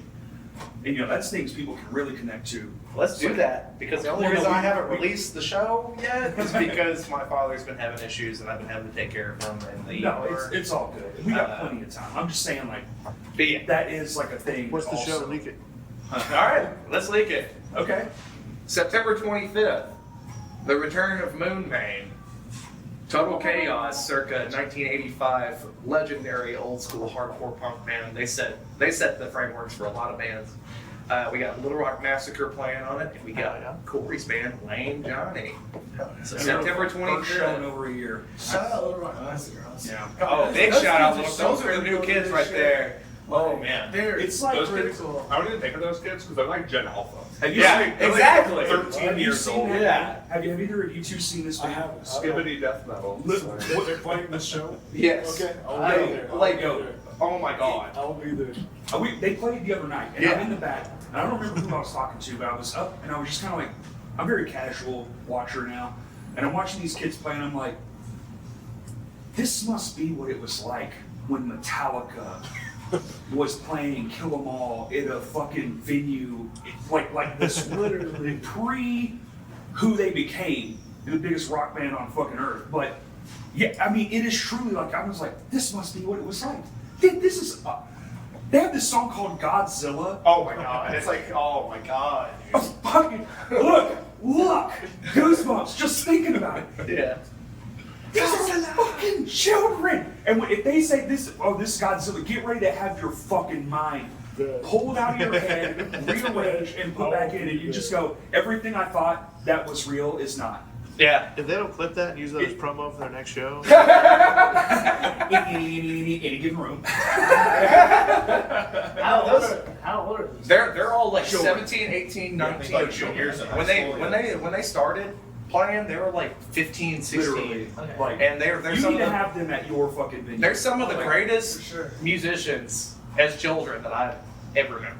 Like they go up there and they rip. Here And we they go. do not miss a goddamn note. Cord and Jocks, Yeah. any given room, them, that's the show. Yeah. I mean, I'm down. That's the show. They get money for that. Pick a date, brother. There you go. Well, it's like, that's I'll one reach thing. out. I'll have my people reach out to your which is you. Jamie, pull up my schedule right there. But they're doing it right. Like they're not playing every single venue, and it's always so it's. Well, they're it's- not oversaturating their market. They've also got their father to help like consolidate that as well. So he's giving them advice. You know, Right. he's helping build the next They're generation, all just like veterans all here of for us. sure. They were all having a good time. Yeah. So this is a thing I There you think go. about, like the last conversation we're having about like a big thing from that generation that was lost to where we are now. It sucks to say probably as a band, but you gotta think it as a business. Yeah. Like you are selling something to the public. So Now, if that's what you want, I have to caveat that because some bands they Yeah, don't care. They just want to be in a band, and that's cool too. So when it comes to playing shows and doing rooms and stuff, it's like, hey, dude, you gotta go do that marketing. You gotta do the videos. Like Right. Dylan, You I can't had- bitch when no one shows up if you didn't do the work. Yeah. I had Dylan do that shirt merch for me, and I was like, hey, like I was thinking about like the lost puppies and that sad video. And The arms of an angel. And I was like, but like do whatever. And then he sends me the video, and it's just him walking out shirtless with tentacles out of his body and shit. And I was like, this is fucking better than I wanted. So it's like doing that weird shit, doing different shit. Like it sucks to some businesses, but it's a business. You're selling something, so you have to do that shit. And I think that's what was lost between that show you're talking about, where they came in, set up, like you didn't have to say shit about it. It's like take those steps. Practice is on your time. There's no band practice. That's rehearsal. So when you show up, you all show up, go into the room, set your shit up like you're loading on a stage. Like We used to do that. We used to take band practices, and like every few band practices, we'd be like, all right, let's do a breakdown setup, like run. Yeah. And we would take it out the shed doors, put it all on the ground, and then like bring it in, and like, and we're hustling, like we're sweating our asses off just to get it up and then plug in and be like, we would time it. Yeah, that's You what know, you were like- saying you did with him. It's like he came to your fucking practice. Absolutely. That's fucking. Well, that show wasn't going to happen until we knew that was even an option. Like we reached out to him prior to setting up everything else and was like, is this like viable for you? And he was just like, yes, absolutely. Practice is on your Tacker. Michael Tacker from Once a Race. Yeah. He says it all the time. Practice is on your time. Right. When you get with your band, that's rehearsal. You're playing. Like the showing show. up to the venue, be trying to be as professional as possible is, Yeah. but also, I think that's, I'll say to the other side of that, like it's on the venue owner too to know who they are, maybe how long they've been in band, because there does need to be leeway. if I'm the first fucking time I'm coming in a room and I'm fucking up everything, of course I'm gonna fuck it all up. Yeah. I don't know none of this shit. So and it's that- like, you know, you pull the kid aside and be like, hey man, I would do this, I would do that. Yeah, and that's what I do But if constantly. there's pushback, okay, there's pushback. I was hot-headed once too, still am. But, you know, shit, dude. I'm not a good learner. And all these new bands that come in here and like, yes, some of them they don't know what they're doing. But I always pull them to the side. You're not supposed to. I gotta be a slight. You're not supposed to. Slight bit of an asshole. Just be like, hey, this does not work. This is what you need to do. And then you know the next few shows they come and play, they come in and they take my advice and they do it. Trial by fire is Yeah. the necessary thing. Yeah, That's exactly. That's what I do for most of the bands that, like the newer bands that come through. It's like, I'll let you do your shit. Like sometimes it might not be a good show because of it, but I'm gonna let you run through it, and I'm gonna give you my opinion after. Yeah. Right. There's a band, Wait Who's Who. It's like your dad letting you stick a fork in a light socket. What Yeah. did you learn? You know? There's a band, Wait Who's Who in Conway, that the lead singer he's singing. I'm like, dude, my gain is all the way up, my levels all the way up, the faith, like everything's up, and nobody can hear you. I was like, you gotta push it. Project, yeah. The next show he played, I was like, fuck, I gotta turn you down, bro. Yep. Like, it's, Or people come in not knowing how to hold a microphone, like even the smallest shit like that. yeah, quit cupping the mic. Like, Yeah. that's- Yeah. Or go like the Johnny Vine at Center Stage. He brings in a lot of newbies, a lot of people that have never played live before, and they're sitting up there holding the mic like this, or they're holding it It's like way back here. way back. Yeah. And I've gotten to the point where I just pull them to the side after they get down, after yelling at me in the booth, being like, turn me up, turn me up. I'm like, hey, if you hold the mic like this, it's not gonna pick you up. If you hold it to your chin, it's not gonna pick you up. You have to practice putting your thumb. Well, You know, you have to practice projecting that might into be the weird mic. for that thing too, though. How the fuck do you practice that? Yeah. Like legitimately, like how do you practice? No, I mean, one of the dudes that I look up to as far as producer wise, it was like one of the things that he said back when I started following him. He's a dude named Stolen Drums out of Atlanta.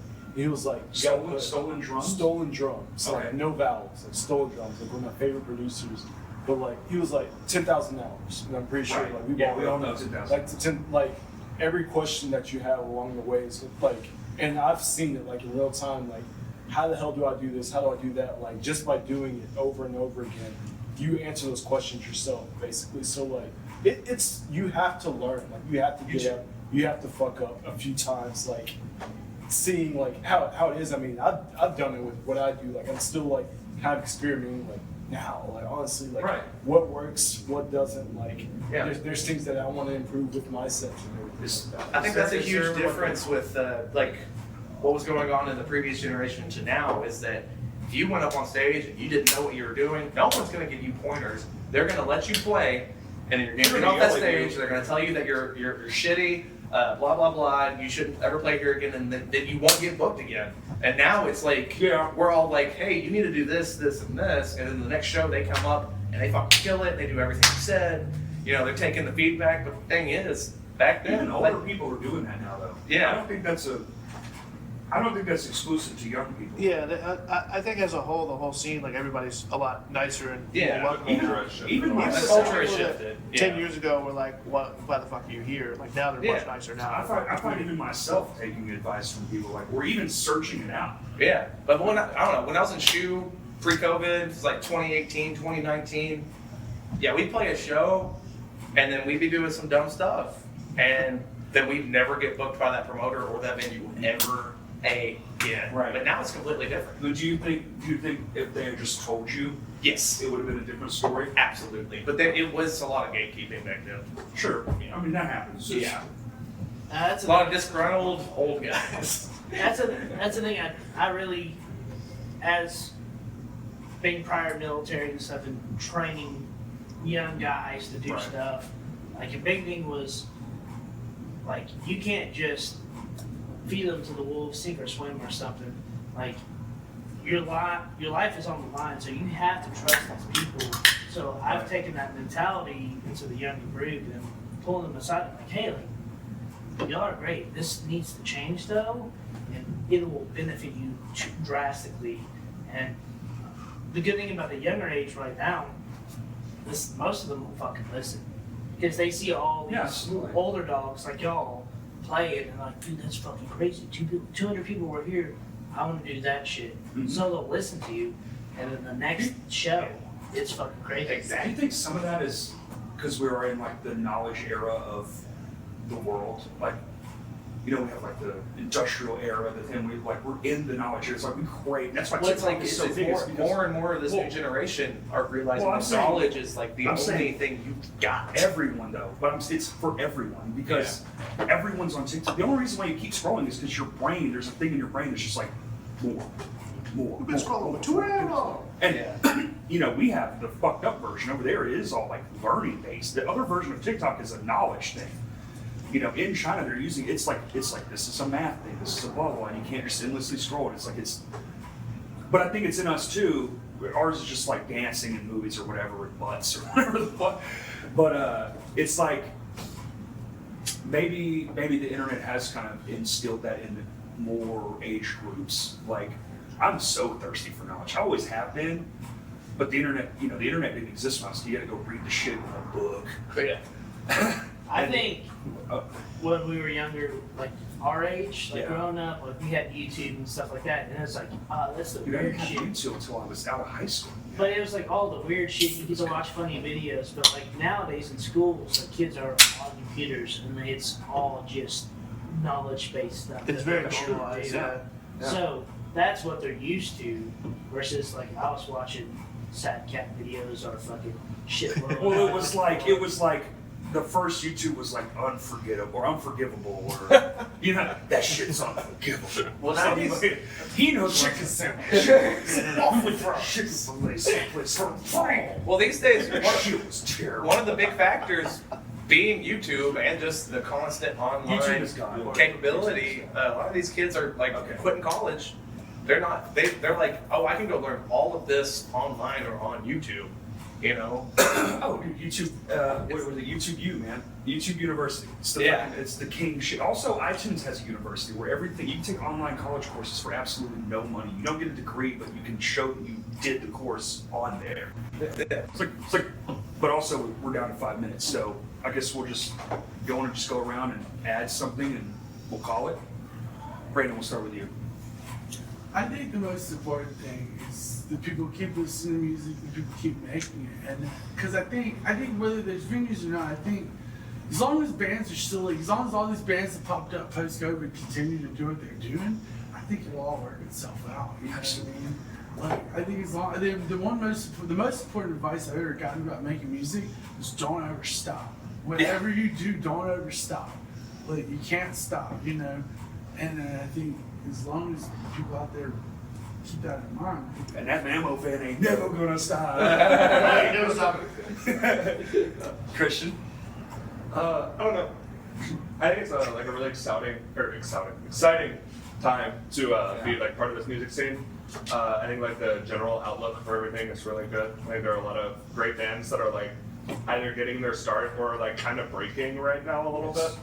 And I think that's like a really cool thing to be a part of, getting to jump on shows and I don't know, mingle and interact with people and feel like I have something that like, you know, I started touring a little bit this year, and like Hell yeah. whenever I play in Springfield, people know about Little Rock and like ask me questions about, oh, you're from yeah, Little Rock, dude. like do you know Fuck Zash? yeah. Do you know Hold Tight? Do you know, like, you know, having people like be aware of our presence? I feel like I it's wore my really Zash cool. shirt to do merch at Furnace Fest, and I had multiple people love that band Yeah. in Birmingham, Alabama. Yeah, that's really cool. Fuck And yeah, I dude. know. I feel like that is sort of the thing that we have now that we didn't.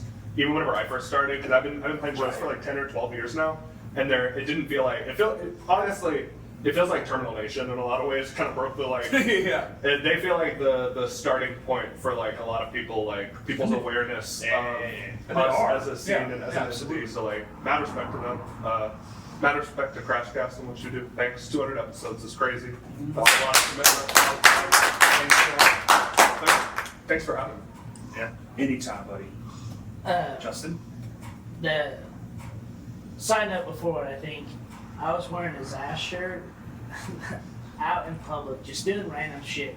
This lady just literally comes up to me, and she's like, "Hey, like I need a shed made. Can you make a shed for me?" And I'm like, "No, it's heavy shred metal. It's not, I'm not making you a fucking shed."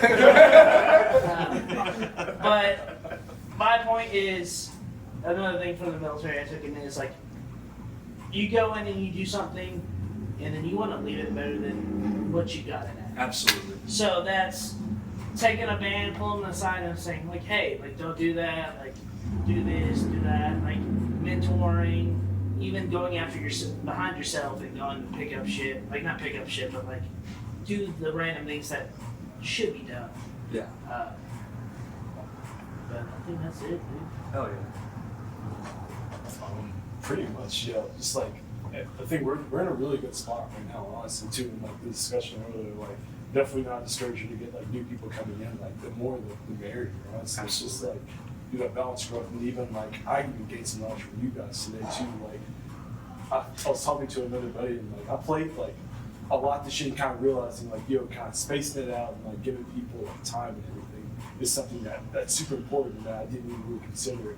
Like just kind of like just doing it just to get your name out there and everything is one thing, but like actually doing it with the purpose I think is like important. But like congrats to Crash guys too. That's mad sick. I mean, keeping up with anything consistently in Arkansas For 7 years.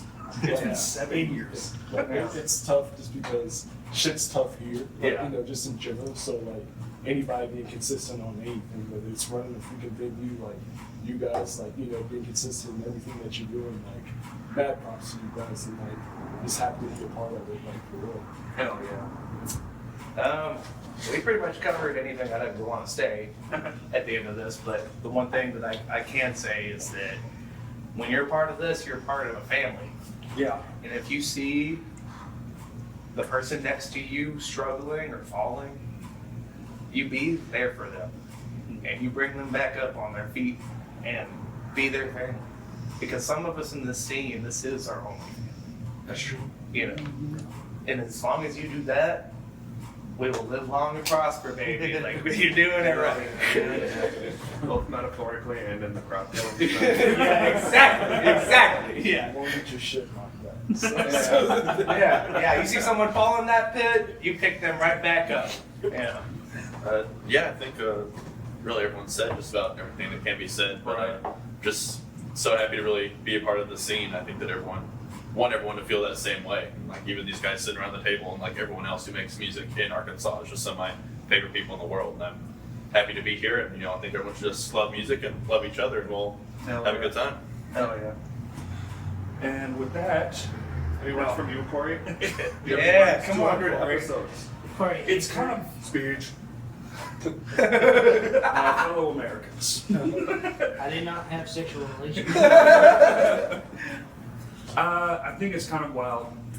It, all the things gone through and all the like moving and all this stuff, and like I always thought I'd be some sort of like rock star or something, right? And like the perspective of that, and like doing like kind of being like a steward to a music scene was never really on my list of shit to do. It's just kind of how it kind of happened. Like I'm not lost on it. I don't think I'm like the ipso facto dude. There's a lot of people with a lot of opinions, and that's what this is. It's like, and I've had my mind changed a bunch of times. I've changed some minds like that. It is organically doing the thing it was supposed to do naturally. I don't know where it goes. Like that's kind of the beauty of this podcast. It's like it has always been its own monster, even without my interpretation or even Kurt's.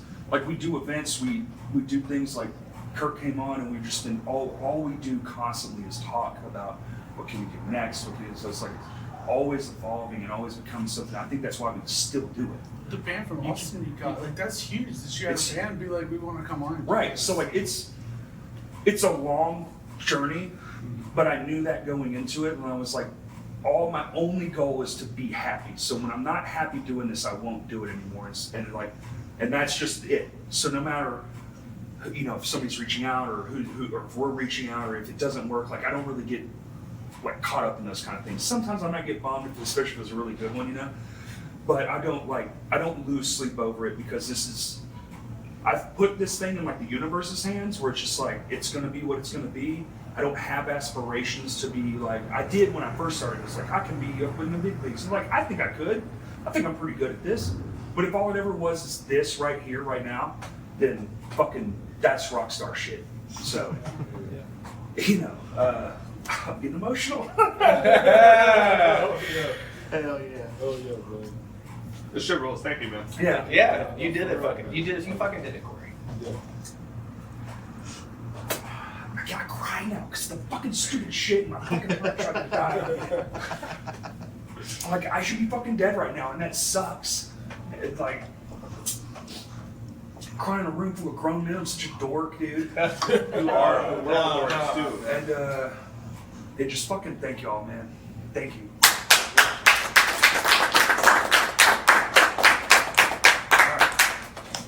Fuck. It's a wrap. That's a wrap. The one thing I didn't want to happen. Hey, that's a great ending. Come on.